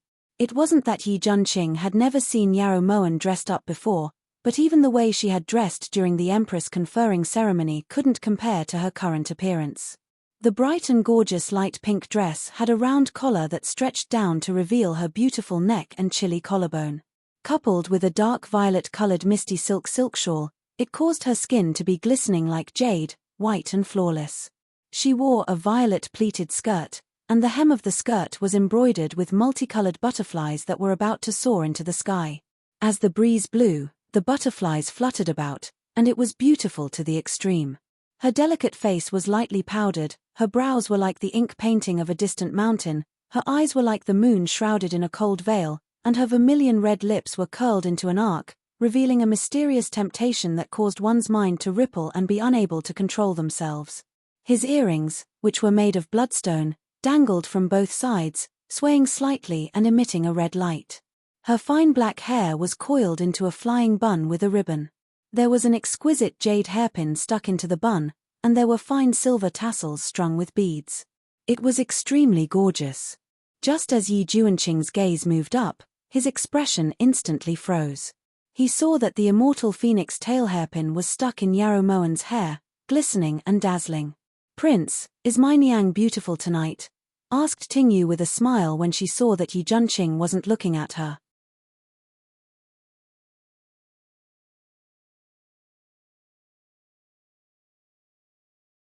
"I can't comment on her looks, but her attire is just terrible." Yi Junqing harumphed coldly, then walked out of the main hall. Outside, Ben Lei had already prepared the palanquin. When Tingyu saw Yi Junqing leave angrily, she looked towards her master with a slightly dejected expression. Niang, I'm sorry, what does he know? It's fine as long as this consort likes it. Let's go, we can't make King Lulan wait for too long." Yarrow Moen naturally understood what Yi Junqing was referring to, so she didn't bicker with him. Instead, her heart warmed. About an hour later, the two palanquins stopped in the most flourishing area of Mongyuan. Yarrow Moen couldn't help but sigh as she looked at Melancholic Spring Courtyard. Even compared to the capital's joyous Spring Courtyard, this place wasn't inferior at all. The entire outer walls of Melancholic Spring Courtyard were painted with bright red vermilion lacquer, and there were hundreds of rainbow-colored glass embedded on it. It was gorgeous and gorgeous. Red lanterns hung on both sides of the courtyard, and the light muslin hanging from the windows swayed in the wind, adding a charming and gentle feeling to the place. At this time, a maid from Lulan had already arrived to welcome Yarrow Moen and Yi Junqing. The two of them didn't say anything and allowed the maid to lead them into melancholic spring courtyard. Older sister Moen, Jura missed you so much. Yarrow Moen had just entered the main hall when she saw Kubu Jira bouncing over with her arms wrapped tightly around her waist. Yarrow Moen lowered her eyes with a faint smile as she looked at the girl in her arms. Her face was tender and pale, her eyelashes were curved, and she seemed to have grown a bit taller than before. Her body had also grown a bit stronger. Older sister also missed Jira. Yarrow Moen stroked Kubu Jira's long hair lovingly. Junqing greets King Lulan. When Yi Junqing saw Kubu Dan walk over, he immediately saluted respectfully. This old man is very happy that esteemed Prince was able to come. In reality, this old man has always admired Prince, but unfortunately, King Lolan's voice grew very soft towards the end.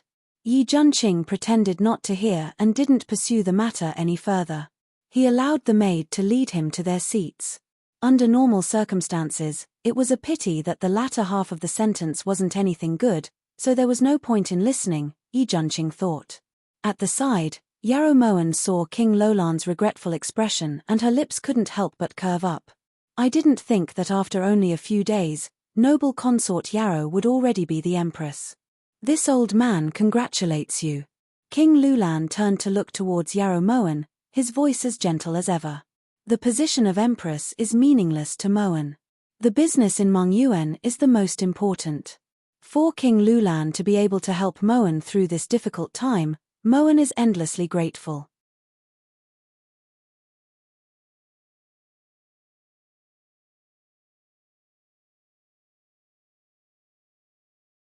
Yarrow Moen stroked Kubu Jira with one hand as she bowed slightly.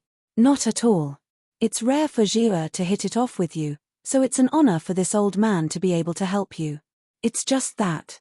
Before Kubu Dan could finish speaking, a voice drifted over from behind Yarrow Moen. Morbei greets King Lulan. When Yarrow Moen heard this, she felt a gust of cold wind enter her body and a large drop of cold sweat appeared on the back of her head. Although she knew that she would have to fight Chu Morbei sooner or later, she hadn't expected that day to come so soon. Back when she had been schemed against by Chu Morbei, she had suffered a double loss several times. Fortunately, Chu Morbei hadn't been able to take advantage of her, but every time she thought back to how she had racked her brains and schemed against him, Yarrow Moen suddenly felt a headache coming on. She had even thought that in her past life, she had very likely jumped into a well with his child, which was why Chu Morbei was clinging to her. Yarrow Moen, you're here too.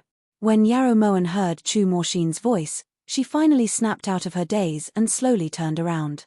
She saw Chu Morbei in a purple robe, riding the wind with unparalleled elegance. However, in Yarrow Moen's eyes, she could clearly see a ferocious demon with a green face and fangs floating over. She instinctively wanted to run away. Why is it you? You're haunting me like a ghost. When Kubu Jira saw Chu Morshin, she said resentfully and hugged Yarrow Moen even tighter. Do you think this prince wanted to come? Look, this prince's name is written on the invitation. You guys were the ones who invited this prince. Chu Morshin had a disapproving expression. While the two children were bickering, Chu Morbei had already walked in front of Yarrow Moen. It's Morbei's honor to be able to meet Yarrow Manifest Trade's head Yarrow. A clear voice rang out. Chu Morbei's eyes narrowed slightly and his phoenix eyes rose. His beautiful thin lips curved into an appropriate angle as he smiled devilishly at Yarrow Moen. If Moen had known that the head of Thousand Paths was the crown prince of Shu, she would definitely have given way. What a pity.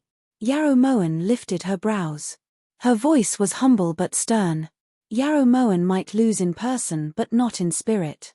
Although Yarrow Moen didn't like giving Chu Morbei an explanation, she wasn't afraid.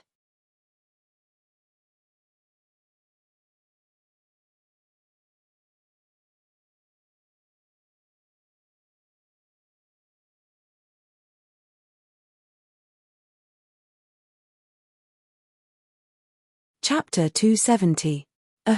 Both of you, please take a seat. Kubudan sensed the tension in the air, so he immediately tried to smooth things over. During the meal, Yarrow Moen finally understood why Chu Morbei had so much money to resist her. She hadn't expected him to have already found King Lulan, which was why he was so fearless. Now that her money was also coming from Kubudan, the situation was extremely awkward. This old man came to Mongyuan for 2 reasons. 1, it's Jura's 14th birthday, so this old man wanted to take her out for a walk and meet some old friends. 2, this old man knows a bit about what happened in Mongyuan. Actually, this old man really doesn't lack money. Several tens of millions of gold isn't worth much to this old man. If the 2 of you weren't fighting each other, this old man would definitely support you to the end. However, in this current situation, this old man is clearly using his left hand to beat his right hand. This doesn't seem to be justifiable. Kubudan's voice sounded a bit helpless as he laid out the situation on the table. Moan was careless about this. If I had known that King Lulan was supporting Thousand Paths, Moan wouldn't have made things difficult for King Lulan. Ignorance is not to be blamed. I hope that King Lulan won't take Moan's rudeness to heart, said Yarrow Moan respectfully as she deliberately glanced at Chu Morbei. This was also Morbei's oversight. Morbei should have guessed that the only person in this world who can compete with King Lulan in terms of wealth is King Lulan himself. As Chu Morbei spoke, he also looked towards Yarrow Moan. When their gazes met, sparks seemed to fly. Kubudan didn't take their words to heart. He just thought that they were mocking each other. However, when he saw Kubu Jira and Chu Morshin arguing endlessly, he couldn't help but furrow his brows. Even if she was the person he chose, she still needed his daughter's approval. Jura, it's your birthday today, so older sister wants to give you a present. I wonder if you'll like it. Yarrow Moan's eyes hurt from staring at Chu Morbei, so she decided to just turn her head away and look towards Kubu Jira. Whatever older sister gives Jira, Jura will like it. When Kubu Jira, who was in the middle of arguing with Chu Morshin, heard this, she immediately turned around. A sunflower-like smile appeared on her pretty face, instantly clearing away the haze in Yarrow Moan's heart. Yarrow Moan smiled faintly as she removed the immortal phoenix tail hairpin from her hair bun and gently placed it on Kubu Jira's head. If I'm not mistaken, this hairpin is the immortal phoenix tail hairpin? This old man had long wanted to find this hairpin and give it to Jura, but unfortunately, I couldn't find it. So it's in your hand. Jura, why aren't you thanking your big sister Moan? Whoever wears this hairpin will definitely find an ideal husband. Kubu Dan was knowledgeable about treasures, so he naturally recognized the immortal phoenix tail hairpin at first glance. Father, how dare you make fun of me?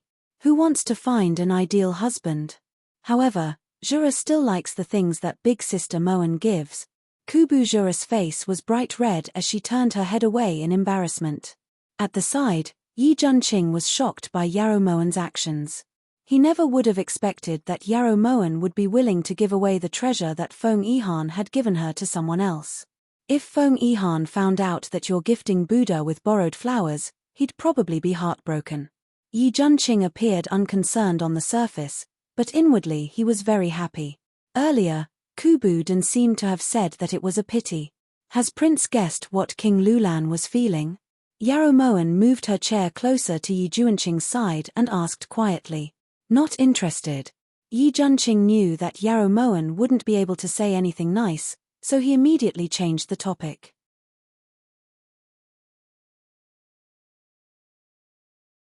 Even if you're not interested, Moan still has to tell you. King Lulan was saying that it was a pity that Prince is too old. Yarrow Moan covered a faint smile as she looked towards Yi Junqing teasingly. This prince is old. This prince doesn't know how young this prince is. Yi Junqing glared at Yarrow Moan as he growled hatefully. The thing that martial artists feared the most was being called old. No matter how young Prince is, can you be younger than Chu Morshin? Yarrow Moan looked towards Chu Morshin meaningfully. When she saw Chu Morshin's clear eyes, she felt as if a clear spring had been poured into her heart on a hot summer day. What do you mean? Yi Junqing followed Yarrow Moan's gaze to look towards Chu Morshin and instantly felt humble. Heroes come from youth. Perhaps he really wasn't young anymore.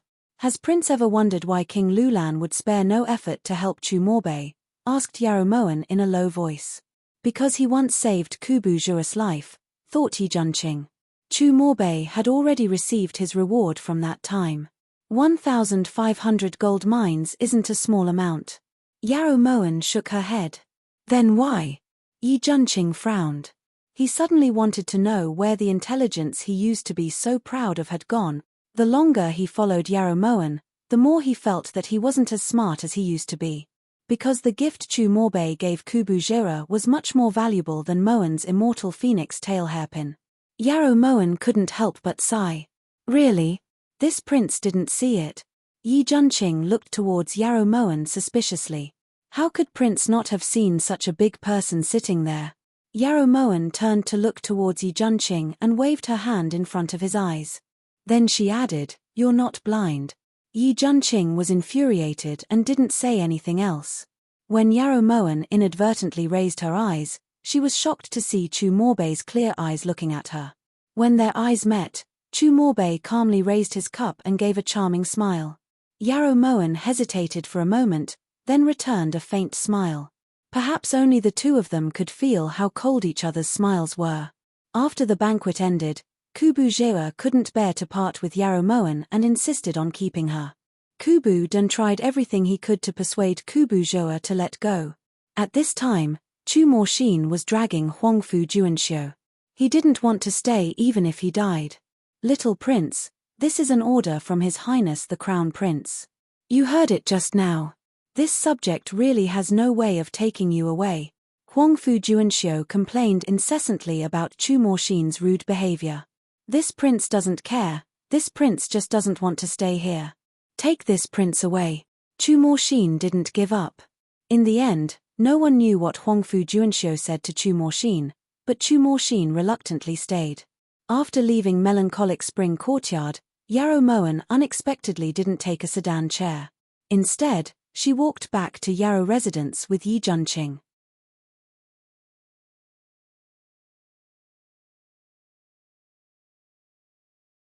"This prince feels like you seem to be paying special attention to Chu Morbei." In reality, Yi Junqing had participated in every exchange between Yarrow Moen and Chu Morbei during the banquet. It was just that their gazes had been too focused on each other and they hadn't noticed him. He really is worth Moen paying special attention to. Yarrow Moen seemed to be deep in thought, so she overlooked the flash of darkness in Yi Junqing's eyes. "Actually, Chu Morshin and Kubu Jira hate each other. We really shouldn't have brought them together." After Yarrow Moen's reminder, he understood what King Lulan meant by it being a pity. As King Lolan's son-in-law, he definitely wasn't up to the task. Didn't Prince and Moen also hate each other in the beginning? Anything is possible. Yarrow Moen withdrew her thoughts and looked towards Yi Junqing with pursed lips. "Who's sick of you? You're clearly the one who doesn't like this prince," said Yi Junqing angrily. "In this world, there's no one more pleasing to the eye than Moen." Yarrow Moen sighed softly, then crossed her arms behind her head as she strode forward.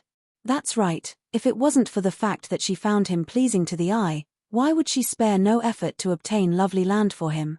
Unfortunately, in Yi Junqing's ears, these words sounded sarcastic no matter how he heard them.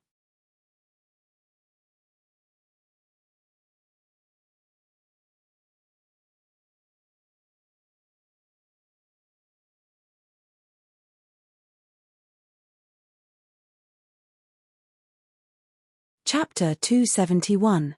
What astonished Yarrow Moen was that in the following 2 days, 1,000 paths disappeared from Mongyuan as quickly as the autumn wind swept away the fallen leaves.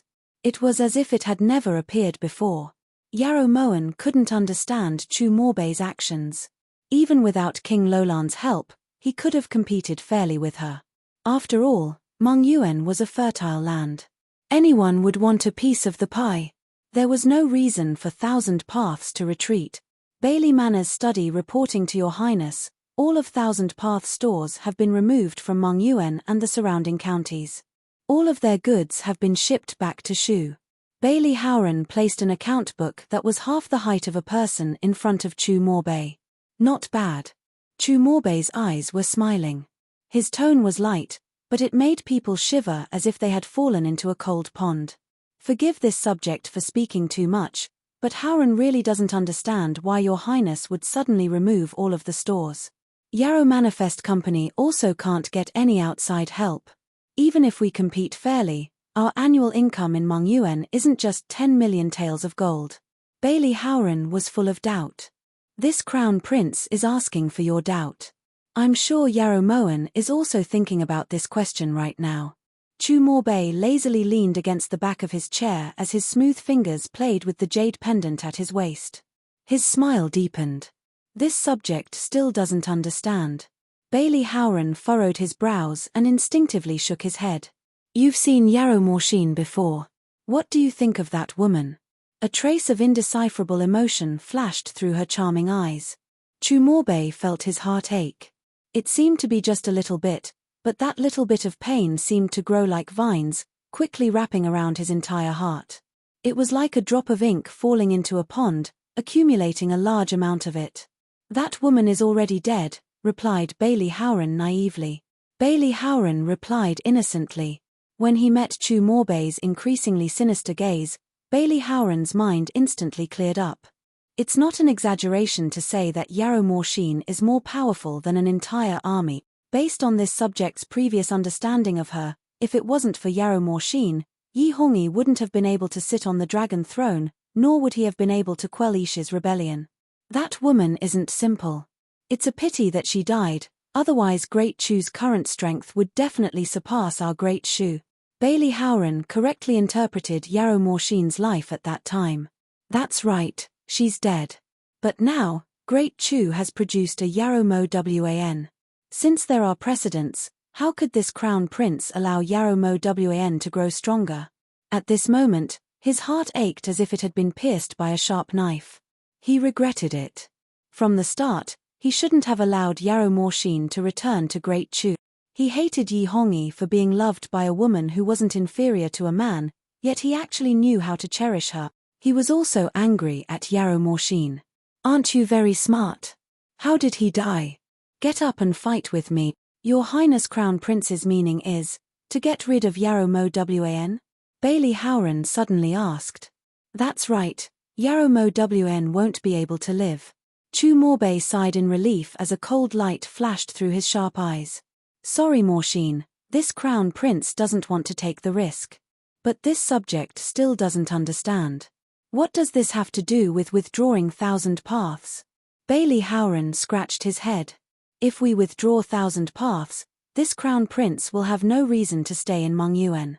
If something happens to Yarrow Mo Wan, no one will be able to blame it on Great Chu, explained Chu Morbei in a rare moment of patience.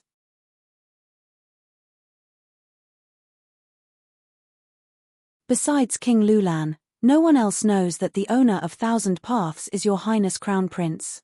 Bailey Howren furrowed his brows, his face full of question marks. That's why this Crown Prince is guarding against King Lulan. Chu Morbei forcefully resisted the urge to rush up and beat Bailey Howren up.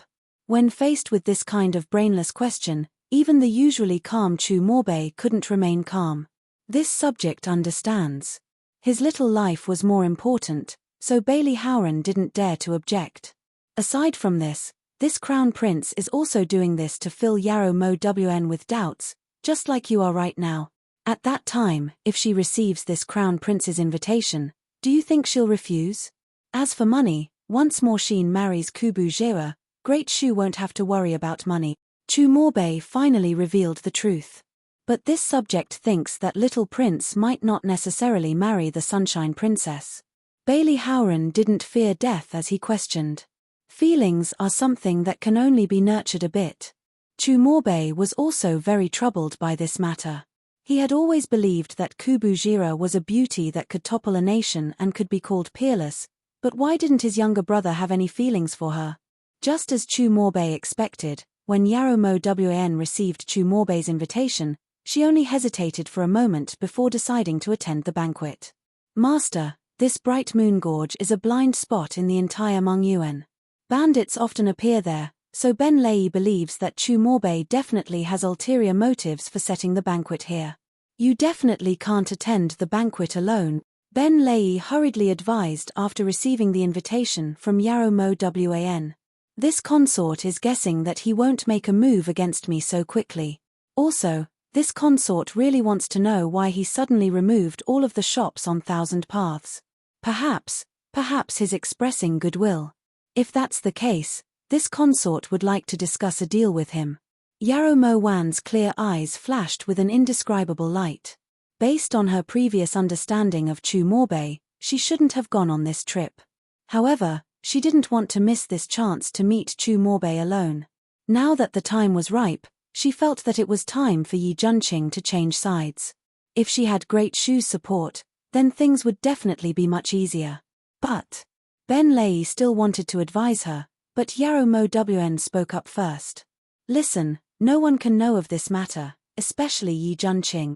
If this consort sees someone I shouldn't see in Bright Moon Gorge, then when I return, I'll definitely tear your mouth apart with my own hand.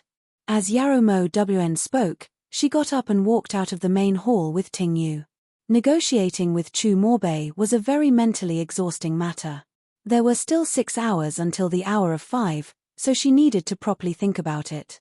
Tears welled up in Ben Lei's eyes as he watched Yarrow Mo Wan's figure fade out of his sight. Even if Yarrow Mo Wan didn't say it, Ben Lei could guess what kind of deal Yarrow Mo Wan wanted to discuss with Chu Morbei.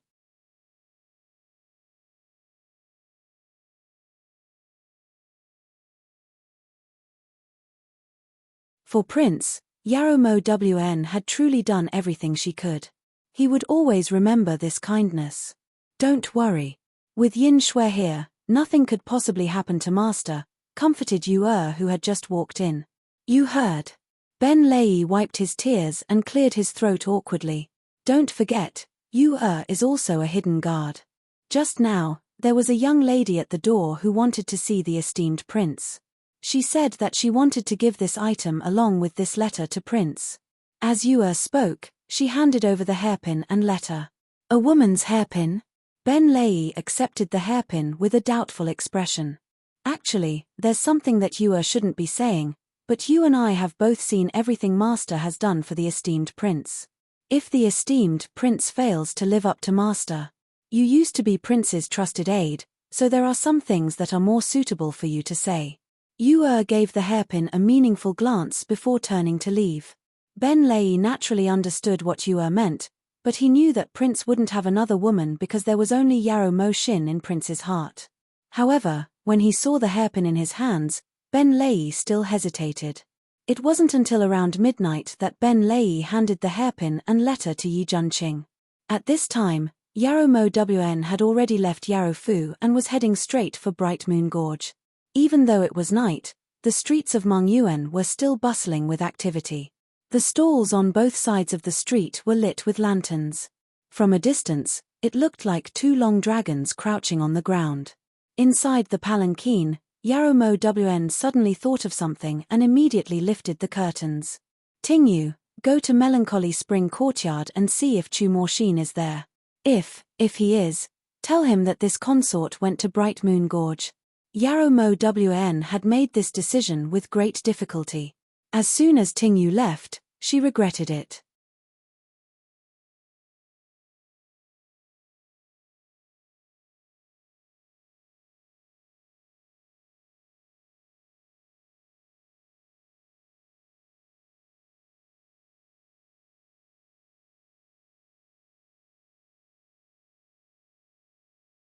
Chapter 272. Yin Shui.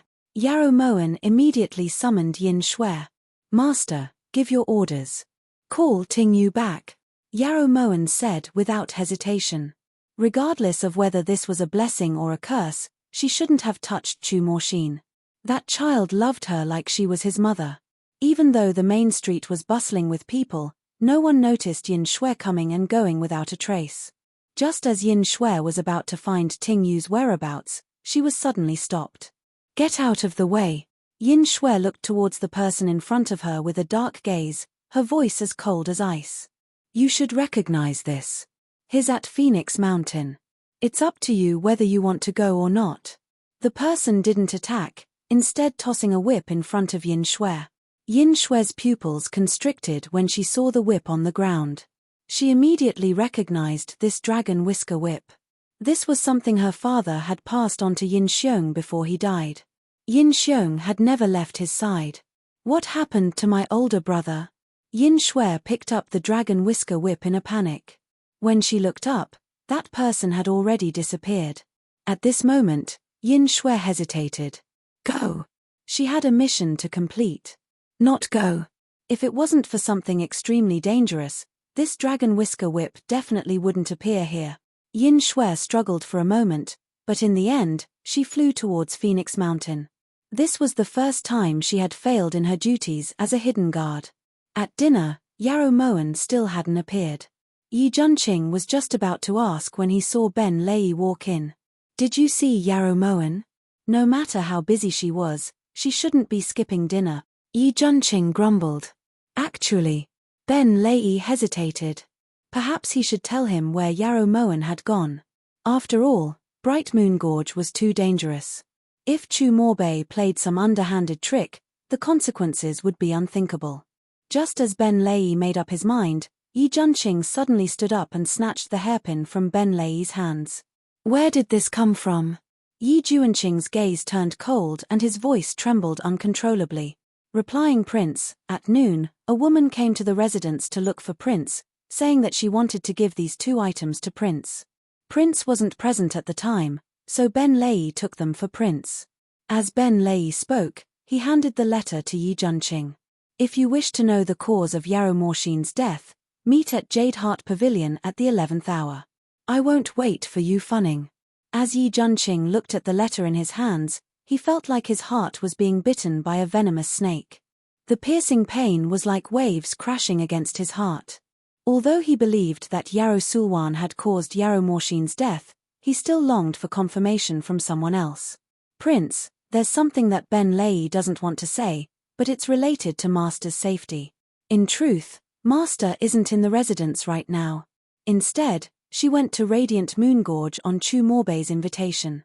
That Radiant Moon Gorge has always been a base for bandits, so Chu Morbei definitely doesn't have good intentions in leading Master there, so. Before Ben Lei could finish speaking, Yi Junqing abruptly grabbed him by the collar. Tell this prince, where is the Jade Heart Pavilion? It was already past 5 o'clock. If he didn't go now, it would be too late. Prince, Master, she. Ben Lei was a bit anxious. What he was talking about right now was an extremely important matter. Tell this prince. Yi Junqing roared again, his clear eyes bloodshot. At the Jade Lake in the east. Prince, Ben Lei is still worried about Master. The bandits at Radiant Moon Gorge only recognize money and not people. Before Ben Lei could finish speaking, Yi Junqing had already rushed out of the main hall and headed straight for Jade Heart Pavilion. As he watched Yi Junqing leave, Ben Lei felt a bit disappointed. He didn't understand.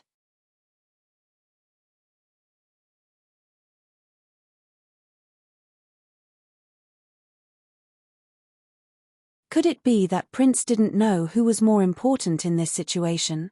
The clamor gradually disappeared and the surroundings became silent. Yarrow Moen occasionally lifted the carriage curtains, but she still didn't see Yin Shui. She called out a few times, but Yin Shui still didn't appear. At this moment, Yarrow Moen could faintly sense the presence of danger. Stop the palanquin, Yarrow Moen shouted loudly. Her voice echoed from nearby, long and drawn out, making people panic. When the palanquin landed, Yarrow Moen forced herself to calm down and lift the curtains to walk out. However, when she saw that there was no one around, her heart instantly sank. In just a few seconds, her 4 palanquin carriers seemed to have vanished into thin air. She hadn't even seen the corners of their clothes. Yin Shui. Yarrow Moen subconsciously gulped and called out softly. Other than her own voice, she didn't hear anything else. The surroundings were so quiet that even the sound of a pin dropping would be incomparably clear. Yarrow Moen didn't have the time to investigate and immediately ran back the way she came. However, she discovered that she had stopped at a fork in the road. The 4 roads were exactly the same and the palanquin had stopped towards the southeast.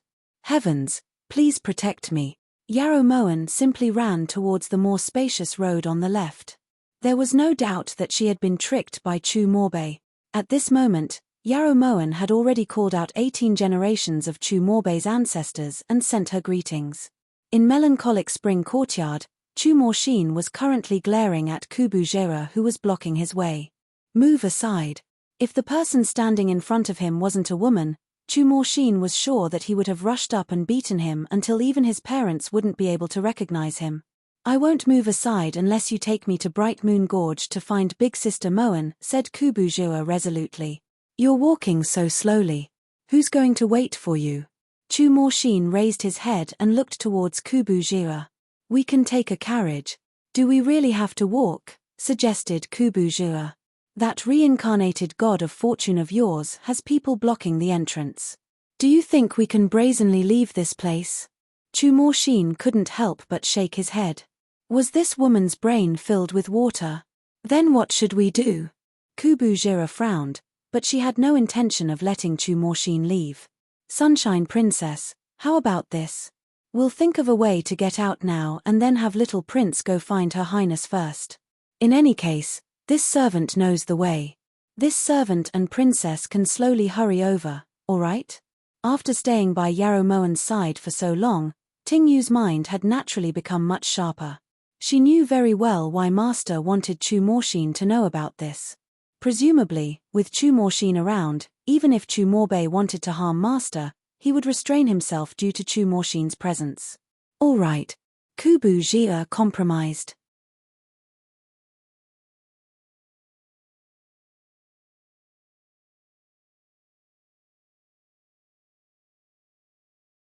This was the only method they could think of right now. Thus, the three of them tied up all the cloth in the room and threw it out of the window. Then they climbed out one by one.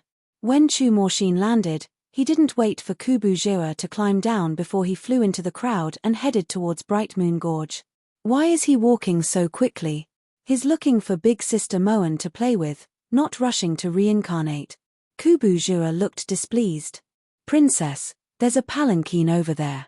Should we go as well?" suggested Tingyu as she pointed at the palanquin parked by the roadside. "Sure. Let's hurry up as well. Who knows, we might even arrive earlier than that bastard." Kubu Jira hopped onto the palanquin. Tingyu smiled bitterly. How could she possibly let Kubu Jira go to Bright Moon Gorge? She might as well have the palanquin carry her around Mongyuan a few more times. The Jade Lake in the middle of the night had a different kind of scenery. A light breeze blew and the water rippled. The moonlight shone on the surface of the lake like silver shards, creating silver ripples. Inside Jade Heart Pavilion, a woman in a white dress stood. Her beautiful figure was incomparably graceful. "You know the cause of Yarrow Morshin's death." Yi Junqing didn't have the leisure to admire the beautiful scenery of the lake. The only thing he cared about was the truth that he was unwilling to let be sealed away. Funning had thought that Prince wouldn't be coming. Yu Funning turned around gracefully and blinked slightly as she looked towards Yi Junqing. There was an indecipherable light in her eyes. "You should know why this prince has come." Yi Junqing didn't hide the anxiety in his eyes at all and his voice was cold and resolute.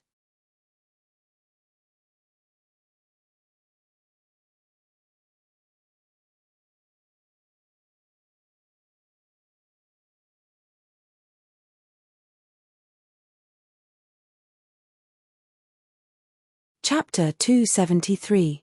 Of course Funning knows. Funning was the one who wrote that letter. Yu Funning smiled coldly towards Yi Junqing before turning to lean against the railing. The wind blew in from the lake, causing Yu Funning's long hair to flutter. In this moment, she was incomparably clear. "This prince is already here. You can speak now." Yi Junqing walked over to Yu Funning and urged her. How could it be that easy? Unless Prince tells Funning who it was that took the letter Funning wrote to Prince to threaten Funning's father, and who exactly is that woman called Jingxin? Ever since they met that day, Yu Funning had thought about it for a long time. If Yi Junqing hadn't admitted that he was the one who wrote that letter, she might not have suspected that he was related to that woman called Jingxin. Unfortunately, he had admitted it, which meant that he was clearly hiding everything for that woman. "This prince doesn't know what you're talking about." Yi Junqing looked towards Yu Funning guiltily. He never expected that Funning would ask this question. He was instantly at a loss for words. "You don't know?" Then let Funning guess. Could it be Yarrow Moen? When Yu Funning mentioned Yarrow Moen, she clenched her teeth and her eyes shone with viciousness. "No. Yi Junqing denied it without even thinking about it. Yu Fanning lifted her brows as she looked towards Yi Junqing, a cold smile on her lips. With a single denial, she was admitting that he was covering up for her. Cough cough. What this prince means is that Yarrow Moen is just an idiot. How could she possibly be that scheming? Yi Junqing really wanted to bite off his own tongue. Yu Fanning was clearly trying to provoke him, but he actually didn't get it. Idiot. How could an idiot become the head of Yarrow Manifest Trade? Would an idiot become the empress of a country? Back in the imperial palace, even if Prince hadn't said it, Fanning would have thought that Yarrow Moen was an idiot. But now that Prince is saying this again, how could Fanning believe it? Yu Fanning looked towards Yi Junqing coldly. She was clearly smiling, but it made one feel a bone-chilling coldness. I'm afraid that Consort Xian has misunderstood. The only reason we're staying in Yarrow residence is because of Ben Lei's earnest invitation. As for Yarrow Moen being able to become empress, that's because His Majesty dotes on her. Consort Xian knows this. Yi Junqing tried his best to refute. Yi Junqing, even now, you're still protecting that swindler. It's already pitiful enough that she was used as a chess piece. Could it be that Fu Ning doesn't even have the right to know? Just because of one sentence from Yarrow Moen, Fu Ning's entire life was ruined. Just because of His Highness's wrong love, Fu Ning's heart was broken. Shouldn't you apologize to Fu Ning for making her so miserable? Shouldn't you pay the price? Yu Fanning's expression suddenly changed, and her sinister eyes emitted a cold, dark green light. You can just place all the blame on Junqing. As for Yarrow Moen, she really doesn't know anything. Yi Junqing didn't explain any further. He felt guilty towards Yu Fanning first. Oh, Prince is really a romantic, but he's a little too unromantic. Originally, Yu Fanning thought that Prince cared a lot about Yarrow Morshin. Who would have thought that not even a year after Yarrow Morshin's death, Prince had already hooked up with her younger sister? Yu Fanning harshly ridiculed, her eyes like frost. Consort Xian, pay attention to your status. How could Yi Junqing allow Yu Fanning to insult him like this? Identity? Fu Ning really didn't know what her current identity was. If it wasn't for Yarrow Moen's scheme, even if Fanning had no fate with Prince, she would still be Great Chu's virtuous consort. Yu Fanning hated Yarrow Moen to the extreme. As she spoke, her fists were clenched so tightly that they made cracking sounds. Since Consort Xian has no intention of telling Morshin the cause of her death, Junqing will take his leave.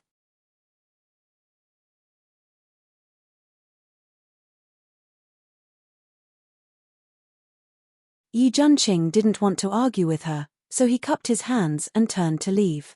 To be betrayed by the man she loved, Yarrow Morshin definitely wouldn't be willing to die. Just as Yi Junqing was about to leave Blue Heart Pavilion, Yu Fanning said something shocking. When Yi Junqing heard this, he was stunned and immediately turned around. His eyes were as cold as ice. Yarrow Moen panted heavily as she ran down the small path. The path in front of her was getting narrower and the weeds on both sides were getting taller and taller. Yarrow Moen finally stopped and clutched her chest with one hand. It seemed like her luck was really bad. She ran the wrong way. Just as Yarrow Moen was about to turn around, countless torches suddenly lit up in front of her, illuminating this boundless night as if it was daytime. This path to the netherworld is easy to come in, but it's hard to go back. Since you've come, how could this old man let you go back? Yarrow Moen looked in the direction of the voice and saw a tall and sturdy man with a fierce expression walking towards her. With the light of the torches, Yarrow Moen could clearly see that there were 3 sinister knife scars that overlapped each other on his face. They looked like a centipede that crawled on his face. Did Chu Morbei send you? Yarrow Moen's heart went cold. In these past few years, Chu Morbei's actions had actually become so ruthless. She had been careless. Thus, her worries weren't wrong. She had to be careful when dealing with Chu Morbei.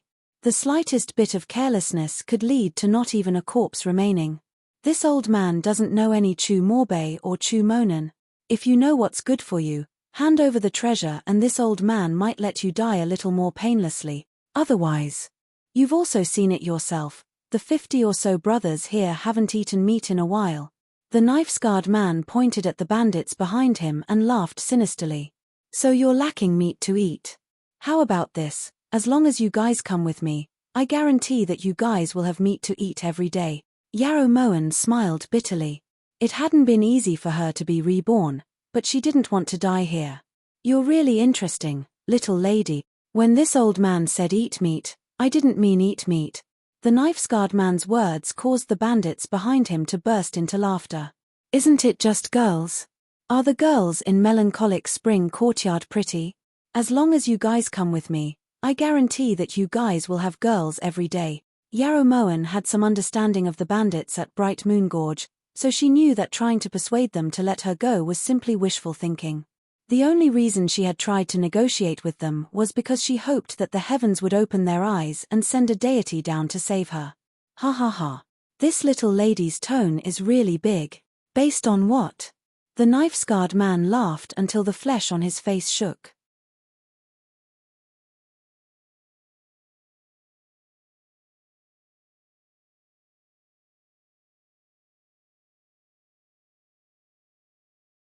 Based on the fact that I'm the boss of Yarrow Manifest Trade. Yarrow Moen introduced herself. From her point of view, as long as these bandits had any brains, they wouldn't kill her. With Yarrow Manifest Trade's financial resources, a ransom of tens of millions was more powerful than anything else. However, Yarrow Moen had overlooked one thing. When Yarrow Manifest Trade's caravan had been robbed, she had asked Yang Nansheng to step forward to help. However, she didn't know that Yang Nansheng had really put in the effort and ordered dozens of experts under his command to go to Mongyuan and kill most of the bandits at Bright Moon Gorge. He even warned them not to go against Yarrow Manifest Trade. Now that Yarrow Moen had mentioned the name of Yarrow Manifest Trade's boss, the consequences could be imagined. You're really the boss of Yarrow Manifest Trade? The knife-scarred man withdrew the smile on his face and his voice was as cold as ice. The 50 people behind him were also completely silent. All of them looked towards Yarrow Moen. Ah, that's right. Yarrow Moen's reply was very direct. This is truly wearing out iron shoes in fruitless searching, only to find it by chance. Brothers, Lousy will take revenge for you today. The knife-scarred man suddenly roared towards the sky.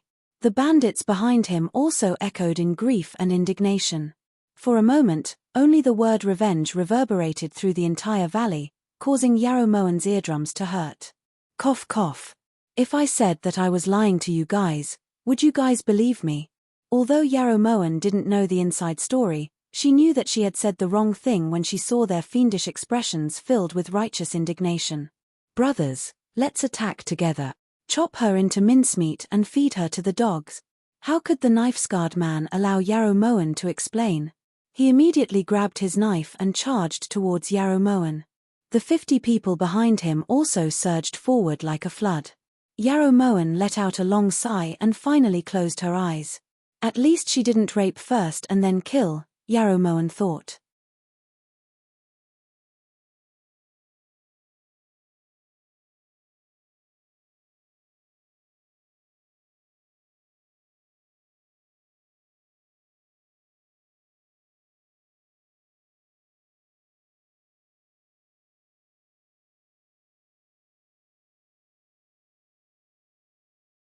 Chapter 274.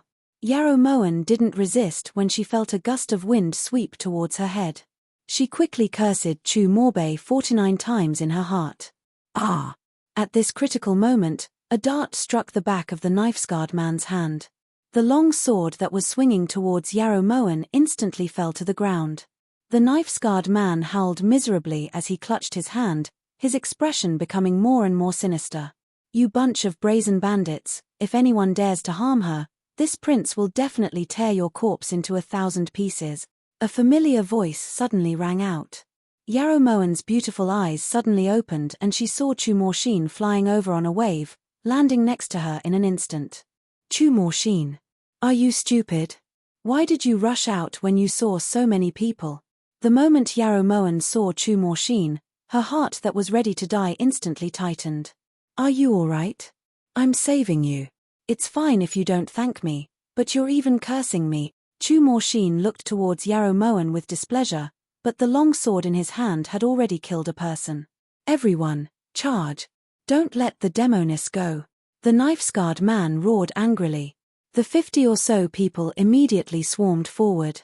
Chu Morshin didn't dare to be careless and immediately stood in front of Yarrow Moen, brandishing his long sword. Careful. Yarrow Moen's eyes welled up with tears when she saw Chu Morshin standing in front of her. If something happened to Chu Morshin, how could she face her own conscience? Weapons clashed, creating ear-piercing screeches. The flashes of swords and blades blurred Yarrow Moen's vision. At this moment, Yarrow Moen clearly felt a hand suddenly clenching her so tightly that it seemed like it would never let go. As she watched the bandits fall one by one, Yarrow Moen looked towards Chu Morshin happily. Right at this moment, a cold blade stabbed towards Yarrow Moen without any warning. Before Yarrow Moen could dodge, Chu Morshin abruptly turned around and forcefully pulled Yarrow Moen behind him. The cold blade pierced through Chu Morshin's right shoulder and blood gushed out like a fountain. However, Chu Morshin didn't even frown. Instead, his grip on Yarrow Moen's hand tightened. How dare you? Morshin, don't worry about me, go. Let's go. His heart was in so much pain, as if he was being boiled alive in a pan without oil. The pain was indescribable. I'm here, don't worry. Chu Morshin didn't dare to relax. His handsome face was filled with unprecedented resoluteness and decisiveness. After a fierce battle, only 3 remained of the 50 or so bandits. They looked at Chu Morshin timidly, none of them daring to step forward. At this moment, the blood on Chu Morshin's shoulder had already dyed his clothes red. Right at this moment, a long whistle came from nearby. Several dozen torches flew over like ghostly flames. When they got closer, Yarrow Moen saw at least 100 bandits charging over. Chu Morshin, you're not their opponent. Hurry and leave. If Moen dies, then so be it. There's no need to pay with your life. Hurry up and go. Yarrow Moen was truly panicking now. She rushed in front of Chu Morshin and roared at him as tears poured out of her eyes. Do all women like to cry? Who do they think they are? This king is not afraid. Hide in the back. Chu Morshin's tender voice carried a stubbornness that not even 10 donkeys could pull back. He smiled, but his eyes were filled with a biting chill. I told you to leave. Did you hear me? Go. Yarrow Moen didn't care anymore. She stretched out her hands and pushed Chu Morshin with all her might, tears streaming down her face. You're so troublesome. Chu Morshin didn't care if Yarrow Moen was willing or not. He pulled her behind him and the bandits surged forward again. More than a dozen machetes slashed at Chu Morshin like savage beasts. Chu Morshin didn't dare to let go of Yarrow Moen's hand, afraid that she would run out stupidly.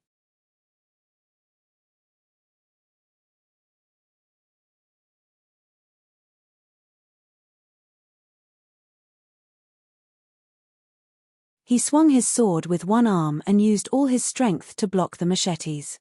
Ooh! Almost at the same time, cold swords stabbed at Chu Morshin from both sides. Chu Morshin couldn't dodge in time and the sword on his left pierced his abdomen. The pain was so clear, but he was only worried about Yarrow Moen's safety.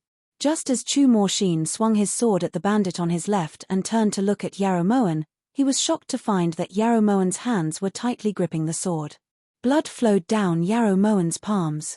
It was a ghastly sight, but she held the tip of the sword tightly, not letting it touch Chu Morshin's body. You're crazy. Hurry and let go. Chu Morshin shrieked as he swung his sword to kill the bandit holding the sword. Which one of us is crazy? You idiot. How could my life be as valuable as yours? Yarrow Moen's tears fell like rain. Her voice was choked with sobs, but there was a smile on her lips. We're both valuable, so neither of us can die. Morshin couldn't choose not to come to this world, but Morshin could choose to die for someone. Chu Morshin no longer hesitated and swung the sharp blade in his hand with all his might. His body was slashed with over a dozen cuts, but he didn't care in the slightest. Behind him, Yarrow Moen picked up a machete from the ground. Her eyes were bloodshot as she guarded against all the weapons aimed at Chu Morshin. But what could she do? Every time she guarded against one, another would come slashing at her. Waves of pain shot through her body, but Yarrow Moen didn't care. She just wanted to protect Chu Morshin, as if the boy standing behind her was Jong-er. Back then, she was powerless, But now, she had to use all her strength. Morshine. Yarrow Moen felt a chill run down her back. When she turned around, she saw Chu Morshine falling to the ground with a bang. His face was covered in blood, just like the scene in the cold palace. Zhong-Er's face was also covered in blood. Don't. The cold glint of the blade slashed down. Yarrow Moen no longer hesitated. She threw the machete in her hand and threw herself at Chu Morshine. Zhong-Er, if you're going to die, then let's die together. Yarrow Moen pressed her face against Chu Morshine's, her lips curling into a happy smile. Imperial Mother, I'm sorry. The malevolent voice gradually faded away. At this moment, Yarrow Moen could only hear the boy's soft cry. In the blink of an eye, the machete that had almost pierced Yarrow Moen's heart was cut in two. As the bandits hesitated, they saw a crescent moon flash by like an aurora before disappearing into the night with a whoosh. Immediately after, there was a wave of miserable wails. Those bandits didn't even know who it was before their heads were chopped off. Kill everyone here. A cold voice abruptly rang out. Chu Morbei's face gradually became clear in the darkness. The second-ranked assassins, soul-severing 3 dreams, had taken action after receiving Chu Morbei's order. In front of them, these bandits were like ants without the slightest ability to resist. Crown Prince.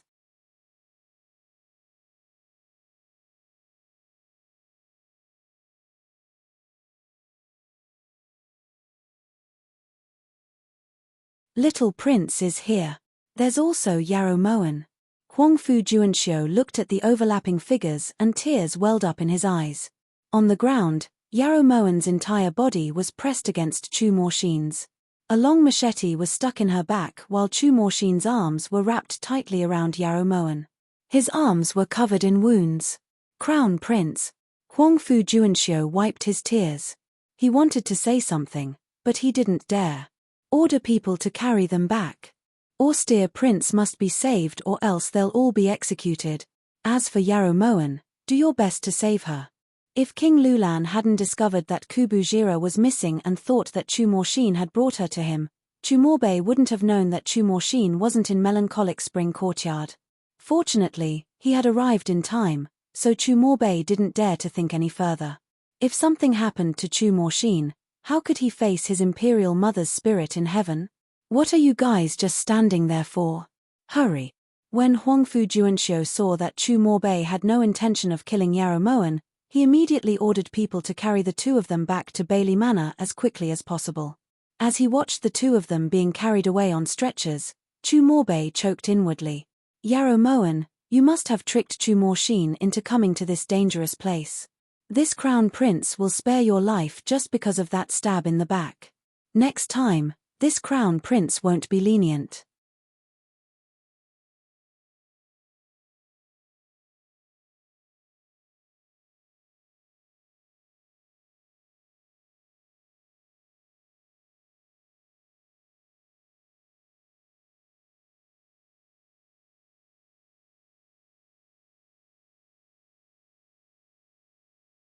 Chapter 275.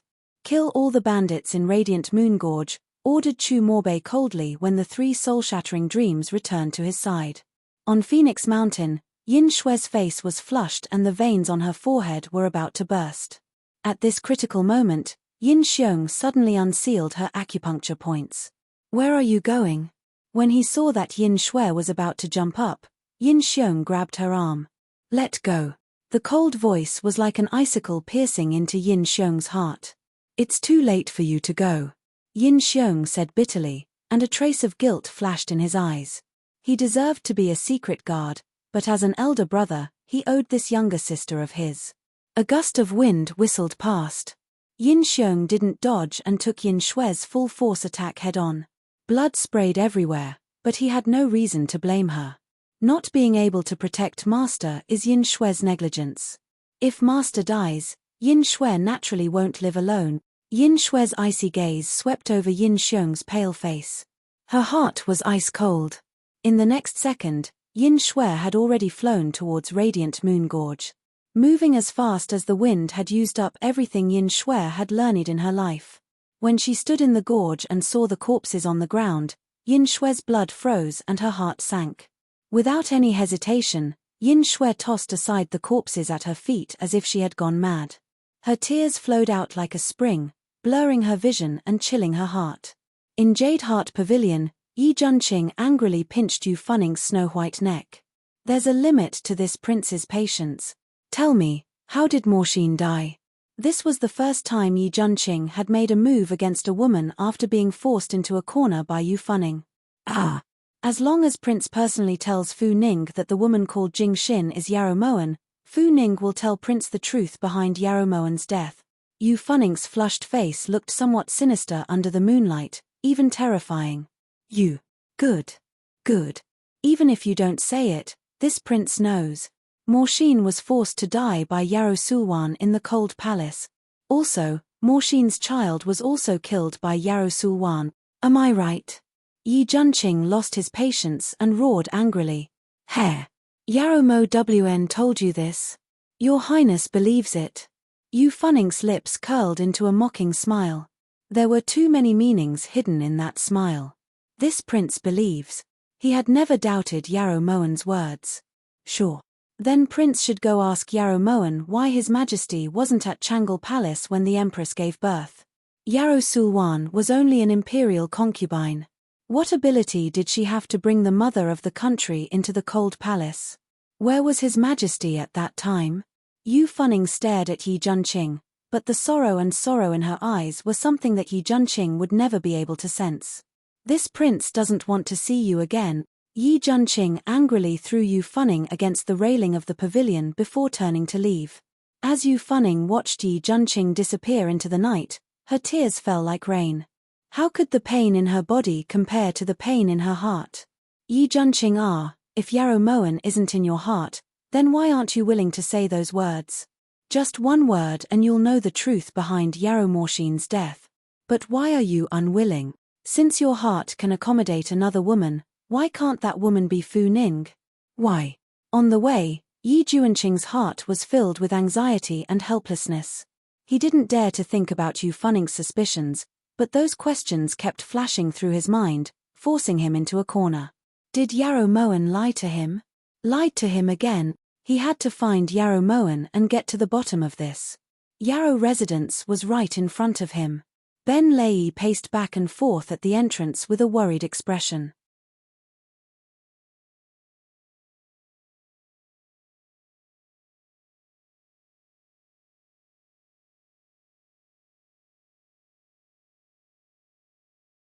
Ben Lei, where is Yarrow Moen? This prince wants to see her. Whenever he thought that Yarrow Moen might have lied to him, Yi Junqing felt like a heavy stone was pressing down on his heart. He felt like he was suffocating and about to burst out. Replying Prince. Yin Shue. Just as Ben Lei was about to go over, he discovered that Yin Shue had fallen from the sky, her entire body covered in blood. Has Master returned yet? Has she? Before Yi Junqing could turn around, Yin Shue had already shot towards Ben Lei like an arrow. She grabbed Ben Lei's shoulders tightly, her eyes filled with terror. The smell of blood that filled the air caused Yi Junqing's heart to turn cold. All of his questions instantly turned to dust. He abruptly rushed in front of Yin Shue and looked towards her in panic. What happened? Yi Junqing choked. He didn't dare imagine who in this world could injure Yin Shue to this extent, nor could he imagine Yarrow Moen's situation. Master fell into Chu Morbei's ambush. Bright Moon Gorge is filled with corpses, but Yin Shue can't find Master. What should I do? It's Yin Shue who let Master down. Yin Shue shouldn't have left. What should I do? Ever since the day the clan had chosen her to be a hidden guard, Yin Shue hadn't shed a single tear. But now, her tears fell like rain. Chu Morbei, that bastard. I knew he didn't have any good intentions, but Master just wouldn't listen and insisted on going to Bright Moon Gorge. It's all my fault, I shouldn't have let Master stay. Ben Lei blamed himself in grief and indignation. Something happened to Niang Niang. Behind him, Tingyu looked towards Yin Shue in shock and panic. Tingyu, weren't you with Master? When Ben Lei saw that it was Tingyu, he immediately rushed over and asked urgently. At the side, Yi Junqing only felt his heart ache, but he didn't know what to do. This was the second time he had been so scared that he didn't know what to do. The first time was when he heard the news of Yarrow Morshin's death. Tingyu went to find Chu Morshin on Niang Niang's orders. Niang Niang disappeared. Could she be with Chu Morshin? Chu Morshin headed towards Bright Moon Gorge after leaving Melancholic Spring Courtyard. Tingyu's tears fell uncontrollably and her body trembled uncontrollably. After following Yarrow Moen for so long, how could she not have feelings for her? Chu Morshin. Chu Morbei. Yin Shuali's eyes widened and she leapt into the air, disappearing into the darkness. The second Yin Shui disappeared. Wind, rain, thunder, and lightning also leapt into the air. As hidden guards, they naturally had their own methods of tracking. That damned Chu Morbei. If something happens to Master, then Ben Lei will fight him to the death. Ben Lei roared fiercely and was about to run out when he was pulled back by Yi Junqing. What exactly happened? How did Yarrow Moen fall into Chu Morbei's ambush? How did this happen? Yi Junqing pulled Ben Lei back with both hands as he asked anxiously. Isn't it too late for Prince to ask now?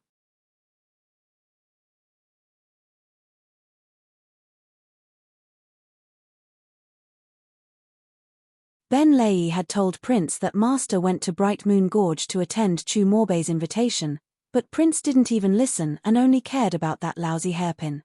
If something happens to Master, Prince will definitely regret it. Ben Lei didn't care about his status and complained loudly. Ben Lei. Yi Junqing was stunned. Ben Lei had always respected him and had never rebelled like this before.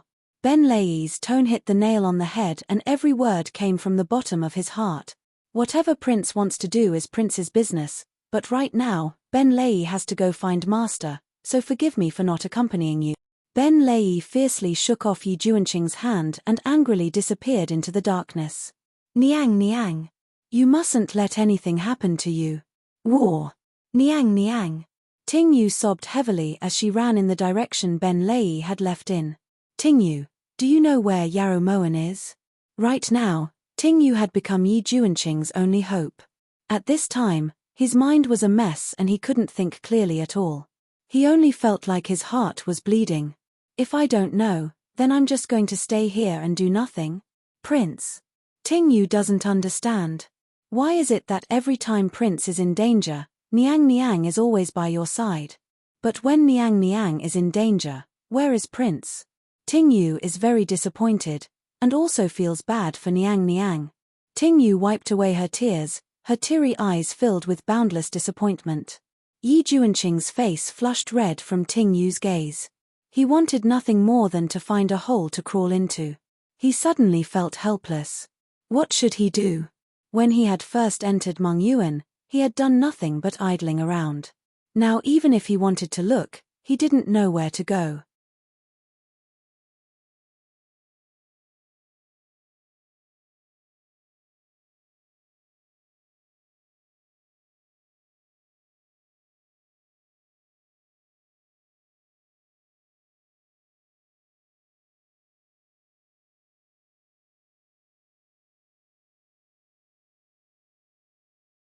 Chapter 276.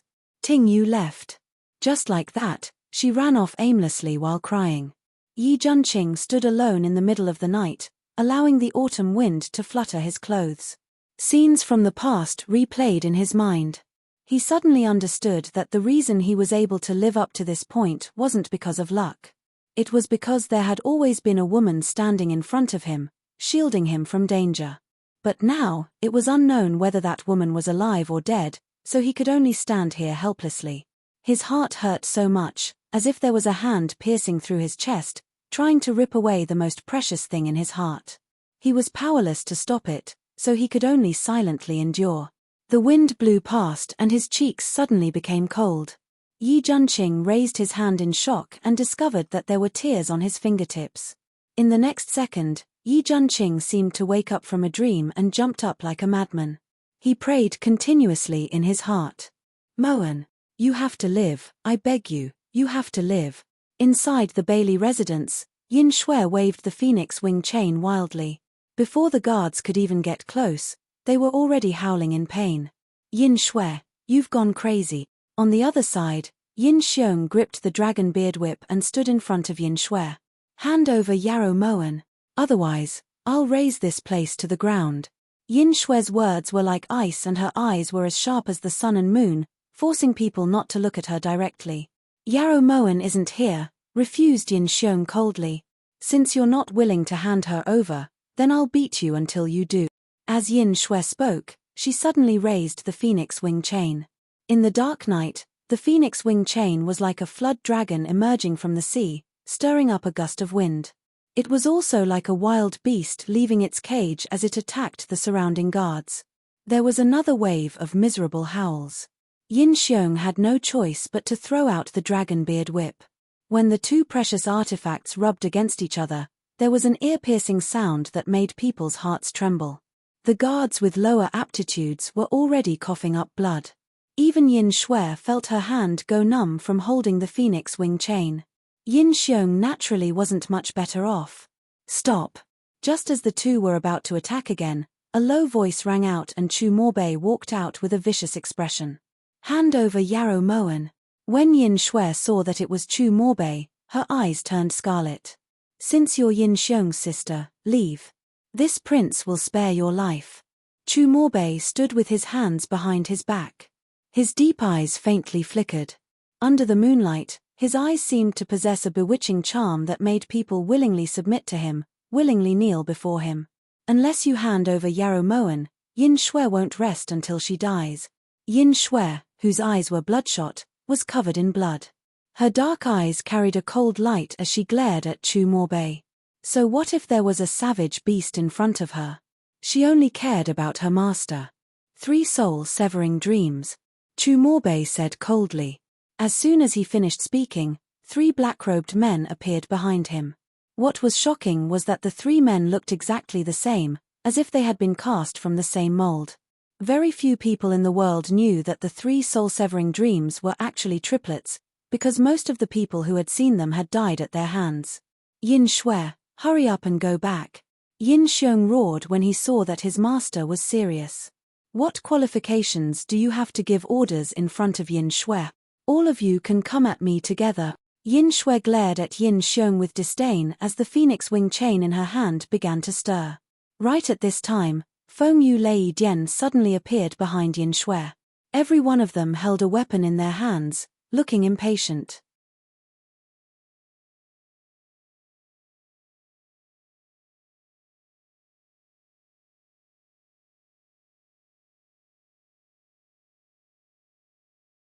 Ever since Yarrow Moen had sent them here, they hadn't used force in a long time. Yin Shui, leave the 3 soul-severing dreams to us. Just go and save Master. Feng Lin looked coldly at the 3 soul-severing dreams and smiled confidently. All right. Yin Shui saw that reinforcements had arrived and immediately raised the phoenix wing chain. Just as Yin Xiong was about to rush forward, Chu Morbei suddenly stopped him. Wait. Come, bring Yarrow Moen out. Chu Morbei had no choice. Right now, Chu Morshin was heavily injured and unconscious. He really couldn't endure the friction between the phoenix wing chain and the dragon whisker whip. Moreover, he knew that the 3 soul-severing dreams might not be able to defeat the 4 people behind Yin Shui. It was naturally not worth it to suffer unnecessary losses for the sake of fighting. When Chu Morbei stopped speaking, someone carried the heavily injured and unconscious Yarrow Moen into the courtyard. Master. Seeing that it was Yarrow Moen, Yin Shui immediately rushed over. Wind, rain, thunder, and lightning also spread out to surround Yarrow Moen. Most of them are superficial wounds, but there was a sword that pierced through the back of her heart and injured her lungs. Whether or not she can survive will depend on her luck, said Chu Morbei indifferently. If Master dies, Yin Shui swears to personally cut off your head for Master to comfort Master's soul in heaven. Yin Shui immediately threatened fiercely. Yin Shui. Yin Xiong scolded coldly, but in his heart, he was doing it for her own good. With Chu Morbei's personality, he definitely wouldn't let someone who threatened him live for too long. Yarrow Moen was an example. I'm ashamed to have you as my older brother. From today onwards, Yin Shui has nothing to do with you. Let's go. Yin Shui looked towards Yin Xiong resolutely and gave the order. Wind, rain, thunder, and lightning spread out to carry Yarrow Moen, then leapt up. Once Yarrow Moen and the others left, Huangfu Juanxiu rushed out of the inner room. "Your Highness, the little prince has woken up." When Chu Morbei heard this, he immediately turned and walked back into the room. In the courtyard, Yin Xiong's eyes were filled with sorrow and his heart was filled with endless regret. Perhaps he really had been wrong. When everyone returned to Yarrow Manor, Yin Shui quickly called Li Jun over to treat Yarrow Moen while Feng Lin went out to find Yi Junqing, Ben Lei, and Ting Yu. Under the moonlight, Yi Junqing stood far away in a corner, his eyes fixed on Yarrow Moen's room. Inside, Li Jun was applying medicine for Yarrow Moen with Ting Yu and Yu Er's help. Ben Lei and the others were also standing guard. "Imperial Physician Li, why hasn't Her Highness woken up yet?" When Ting Yu saw that Li Jun had put away the medicine box, she became anxious. "There are over 30 wounds on Her Highness's body. Fortunately, I managed to stop the bleeding in time, so she's fine. It's just that the stab to the back. This old man has already used all of my skills."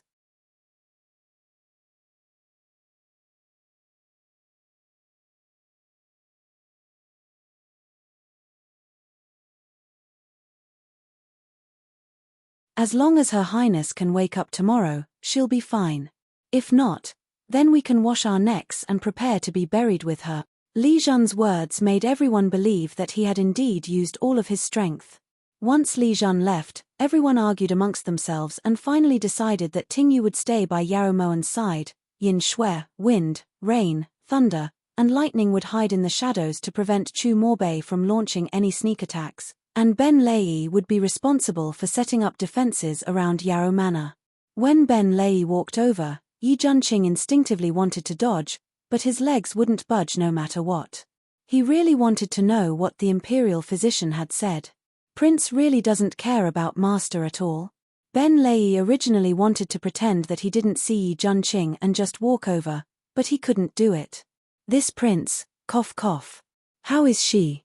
Yi Junqing didn't want to explain, so he asked in a low voice. How could he not care? It was just that he didn't have the face to face everyone, and he definitely didn't have the face to face Yarrow Moen. The imperial physician said that as long as Master can wake up tomorrow, she'll be fine. If not, "Prince, please take care of yourself."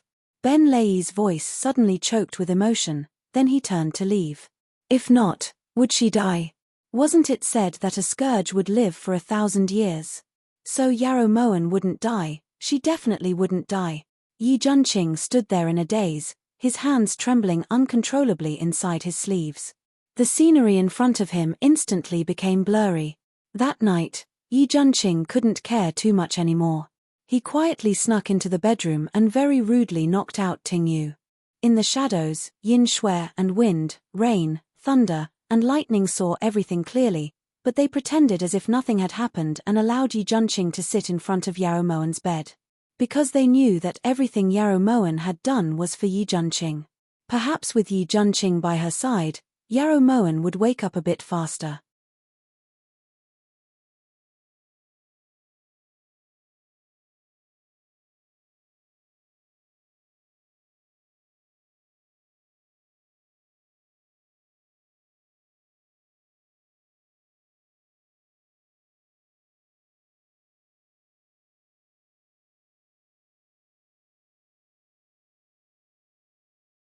Chapter 277. "Sorry," said Yi Junqing awkwardly as he looked at Yarrow Moen. Even though Yarrow Moen couldn't hear or see him, he still felt uneasy. Actually, this prince feels that, if you don't wake up, the losses will be severe. Think about it, if you don't wake up, all the money you earned in Mongyuan will definitely be split by Ben Lei and the others. Not a single cent will be left for you. Also, this prince still hasn't given you the deed to this residence. If you don't wake up, wouldn't this prince be benefiting from it? You never do things that benefit this prince. There's one more thing this prince hasn't told you. There's a treasure in Phoenix Feather Manor called the 9 Crystal Crown. The 9 crystals on it are priceless. If you're willing to wake up, this prince promises to get it from Yang Nansheng. Also," Yi Junqing muttered to himself. In the darkness, Yin Shui, wind, rain, thunder, and Lightning had their shoulders pressed against each other as if they were afraid of accidentally falling down. Was this how they comforted people? Did their master become greedy for money? Don't. Just as Yi Junqing was muttering to himself, Yarrow Moen suddenly shouted, scaring him so much that he almost jumped up. Moen! You don't want any of this. Yi Junqing panicked and looked towards Yarrow Moen. Morshine. How dare you? Morshine, don't be afraid. I won't let you die. I won't. Tears flowed out of the corners of Yarrow Moen's eyes and into her temples. Moen, this prince also doesn't want you to die. Yi Junqing lifted his hand to caress the corners of Yarrow Moen's eyes. The hot tears seeped through his fingertips and burned his heart. As he looked at the white gauze wrapped around Yarrow Moen's body, Yi Junqing felt like a knife was being twisted in his heart. Despite his martial arts, he didn't stay when Yarrow Moen needed him the most. Zhong'er. Sorry. I wasn't able to protect you. Zhong'er. Don't leave, alright?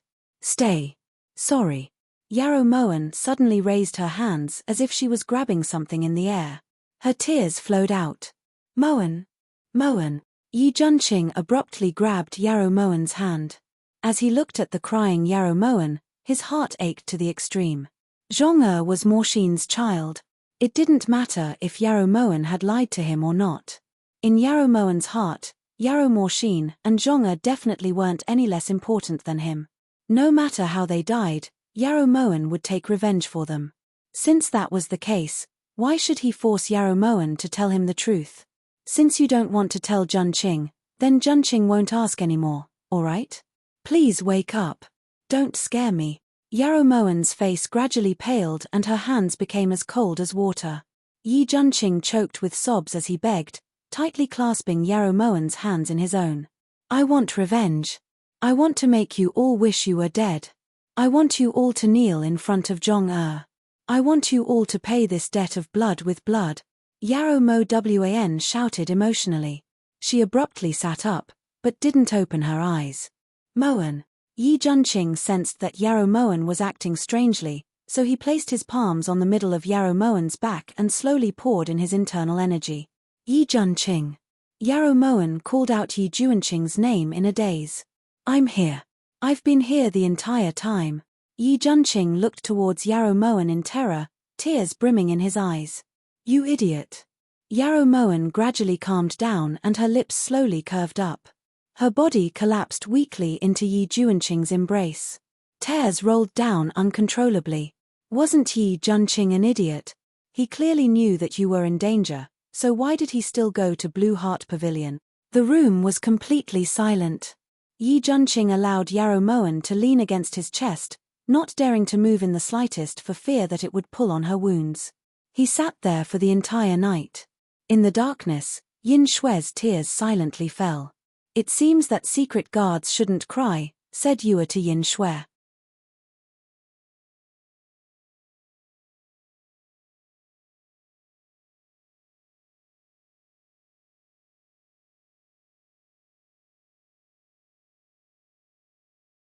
Then what did you drop? At this moment, Yin Shui didn't feel that crying was a very shameful thing. Salt water. At dawn the next day, when Li Jun walked into the room, he saw that Ting Yu was snoring away on the table. On the bed, Yi Junqing was holding Yarrow Moen protectively in his arms. His bloodshot eyes were fixated on the face of the person in his arms, not moving away for even a moment. Prince. Ting Yu, quickly wake up. You servant girl is too outrageous. Her ladyship's fate is unknown, yet you're still in the mood to sleep. Li Jun fiercely pushed Ting Yu, and only then did Ting Yu wake up from her coma. Imperial Physician Li. What time is it now? Your Highness. Ting Yu felt a sharp pain on the back of her neck and immediately rubbed it. However, when she saw Li Jun, she abruptly turned to look at the bed. Prince. Why are you here? Ting Yu's eyes were filled with astonishment. Li Jun, hurry and come and treat Moen. Are you tired of living? Yi Junqing ignored the doubt in Ting Yu's eyes and called for Li Jun. Ting Yu didn't pursue the matter and also went to the bed. At this time, Yin Shui and the others had already appeared. After Li Jun checked Yarrow Moen's pulse, he sighed in relief. He couldn't help but touch his own neck. His head was saved. Don't worry. Although Her Highness hasn't woken up, her breathing is smooth and her pulse is stable. She's fine. However, she still needs to rest for the next few days. She can't be too tired, said Li Jun cautiously. That's great, Her Highness is finally fine. Ting Yu happily squeezed to where Yi Junqing had been standing. Meanwhile, Yi Junqing had been pushed to the most inconspicuous corner. When Yi Junqing saw the expressions of everyone in the room, the stone that had been pressing down on his chest finally fell to the ground. He turned around and silently left.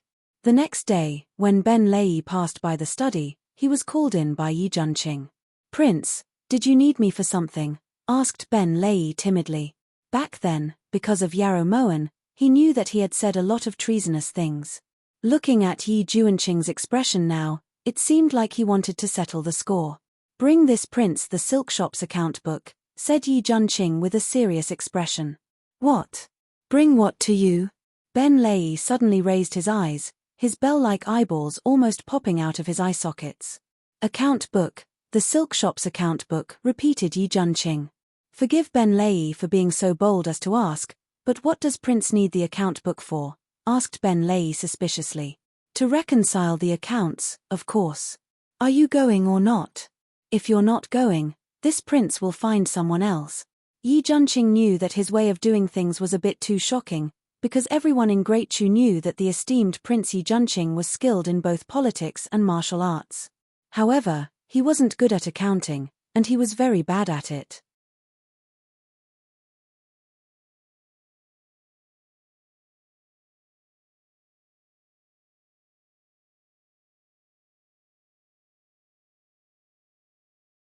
"Prince, can you do this sort of accounting?" Ben Lei expressed his doubts. "If you can, then why can't this prince? If you keep talking nonsense, you'll be punished according to military law," Yi Junqing said fiercely. Ben Lei naturally didn't dare to tarry and immediately left the study. Afterwards, he placed the account books of the 46 silk shops in Mengyuan and the 72 silk shops in Linjun in front of Yi Junqing.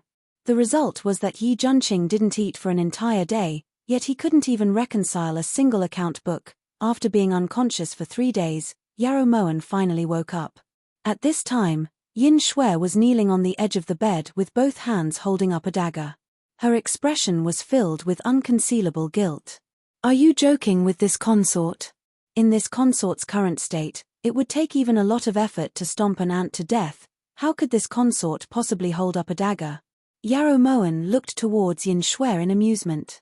Yin Shui knows that her crime is unforgivable and originally wanted to commit suicide that day. However, before Master woke up, Yin Shui was worried. Now that Master has woken up, Yin Shui naturally has to accept punishment. As Yin Shui spoke, she lifted the dagger with one hand. However, when she was about to raise it, Yarrow Moen stopped her.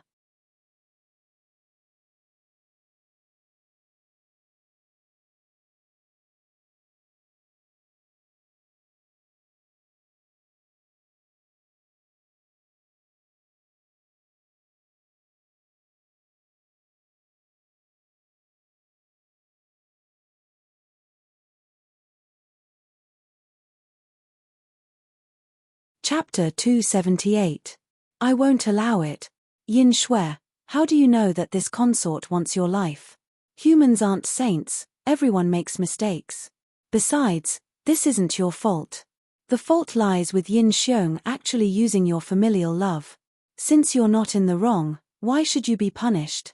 Yarrow Moen said anxiously, afraid that Yin Shui would drop the dagger in her hand. But Yin Shui violated the most basic rule of a secret guard and put Master in danger. Even if Master can forgive Yin Shui can't forgive herself. Yin Shui's grip on the dagger tightened. She was determined to die. In this consort's eyes, you've never been a hidden guard. You're this consort's most capable confidant. Since you're not a hidden guard, why would you care about the rules of a hidden guard? Yarrow Moen struggled to get up when Yin Shui immediately stepped forward. Master, you can't. Your injuries are serious. You can't get out of bed. When Yarrow Moen saw Yin Shui come over, she used all her strength to snatch the dagger from Yin Shui. Because of the pull, her wound was aching dully. Master. Yin Shue's eyes reddened as she choked with sobs. Don't do anything stupid. This consort can't bear to see you die. Yarrow Moen patted Yin Shue's hand as her lips curved slightly. Yin Shue thanks Master for his forgiveness. I swear to follow you until death. Yin Shue was moved to tears and immediately kowtowed. Yin Shue obeys. Yarrow Moen sighed in relief when she saw that Yin Shue had given up on committing suicide. Understood. Yin Shue wiped the tears from the corners of her eyes and spoke in a firm voice. Investigate Chu Morshin's injuries for this consort. You must be thorough. Every time she thought about how Chu Morshin had used his tender shoulders to block all the danger for her, her heart would ache. When she woke up and found out that Chu Morshin hadn't died, she was so moved that she couldn't speak and started crying. After Yin Shue left, Ting Yu carried the freshly brewed medicinal soup and walked in. Niang Niang, Imperial Physician Li said that drinking this medicine while it's hot will have the best effects. Ting Yu carefully carried the medicine over to the side of the bed to feed Yarrow Moen. There's no need to be so unreasonable. This consort can do it myself. As Yarrow Moen spoke, she took the porcelain bowl. Then she suddenly thought of something and looked towards Ting Yu. Yi Junqing is still in the study?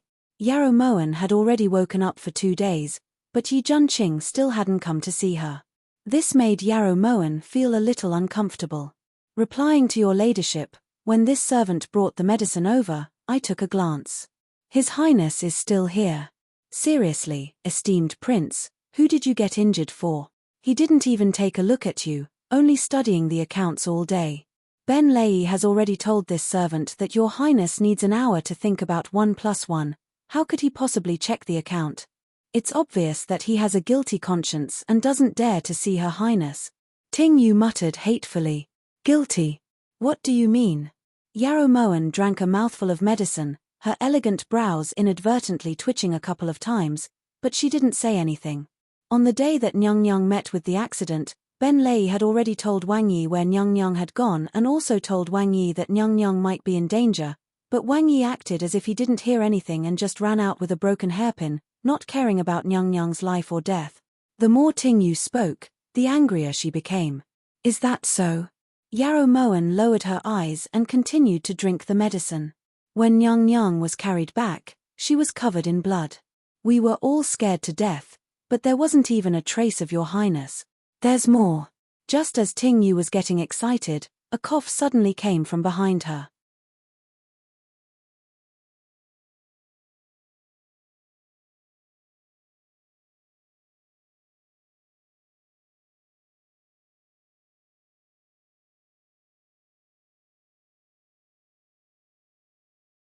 Ahem.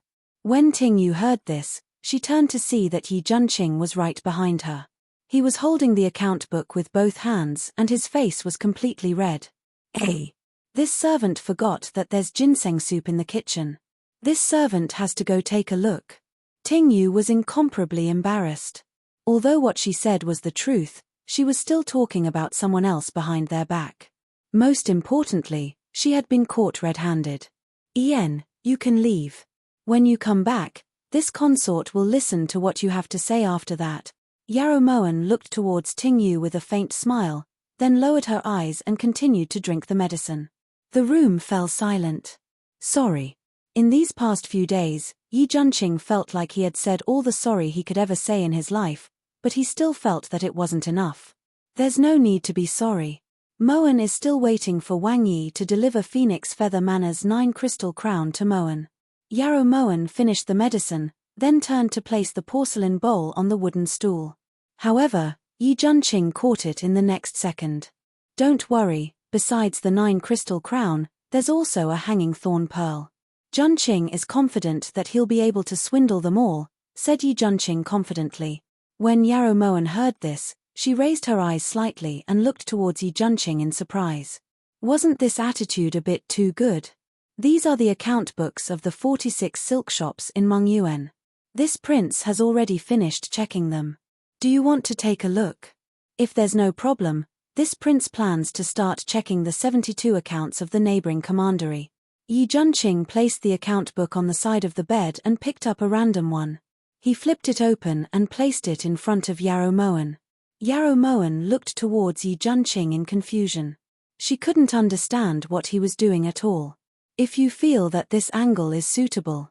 When Yi Junqing saw that Yarrow Moen's gaze was on his face, he hesitated for a moment before placing the account book in front of that handsome face. Yarrow Moen was speechless. She'd only been unconscious for 5 days. Just what had happened in those 5 days? How had Yi Junqing become so docile and obedient? Yarrow Moen really wanted to grab someone and ask if the person sitting in front of her was a sheep. Really. Ahem. Yarrow Moen forcefully suppressed the doubts in her heart as her gaze landed on the account book. From the vigorous and forceful handwriting, she could tell that Yi Junqing had personally written it. The entire account book was neat and tidy and the numbers were exactly the same. Yarrow Moen found it very hard to imagine how someone who had never touched an abacus had managed to learn how to check accounts in such a short amount of time. Later, when she saw Ben Lei's red and swollen fingers, Yarrow Moen understood the truth. However, at this moment, Yarrow Moen was truly moved. Not bad, there's nothing that needs to be corrected.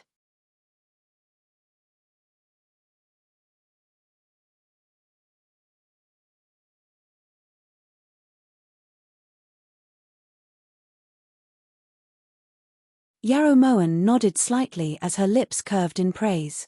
When Yi Junqing heard this, he subconsciously sighed in relief.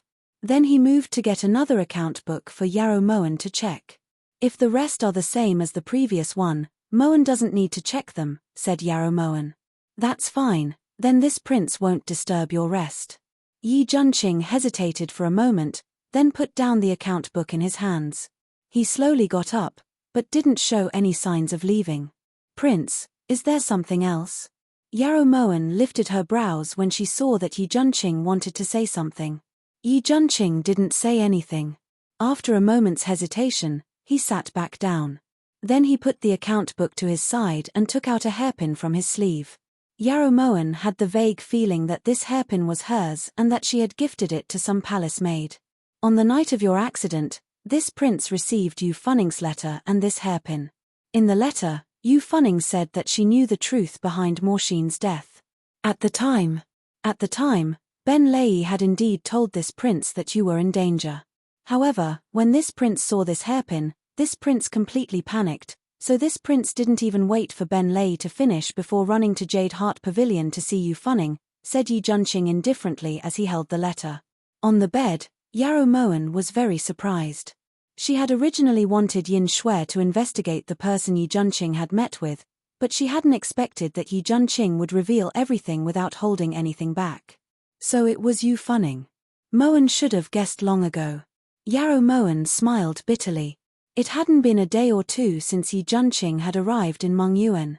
That Yu Funning didn't look for him earlier or later, but just had to look for Yi Junqing when she was in trouble. It was clear that she had been bribed by Chu Morbei. You're tuning in to the Dreamy Chapters YouTube channel. We're so grateful for your support and don't forget to subscribe to join us on this incredible journey through captivating stories. Your generosity through donations truly makes a world of difference, as it's the primary source of revenue that allows me to expand and enhance this channel for you. Thank you from the bottom of my heart for being a part of this adventure.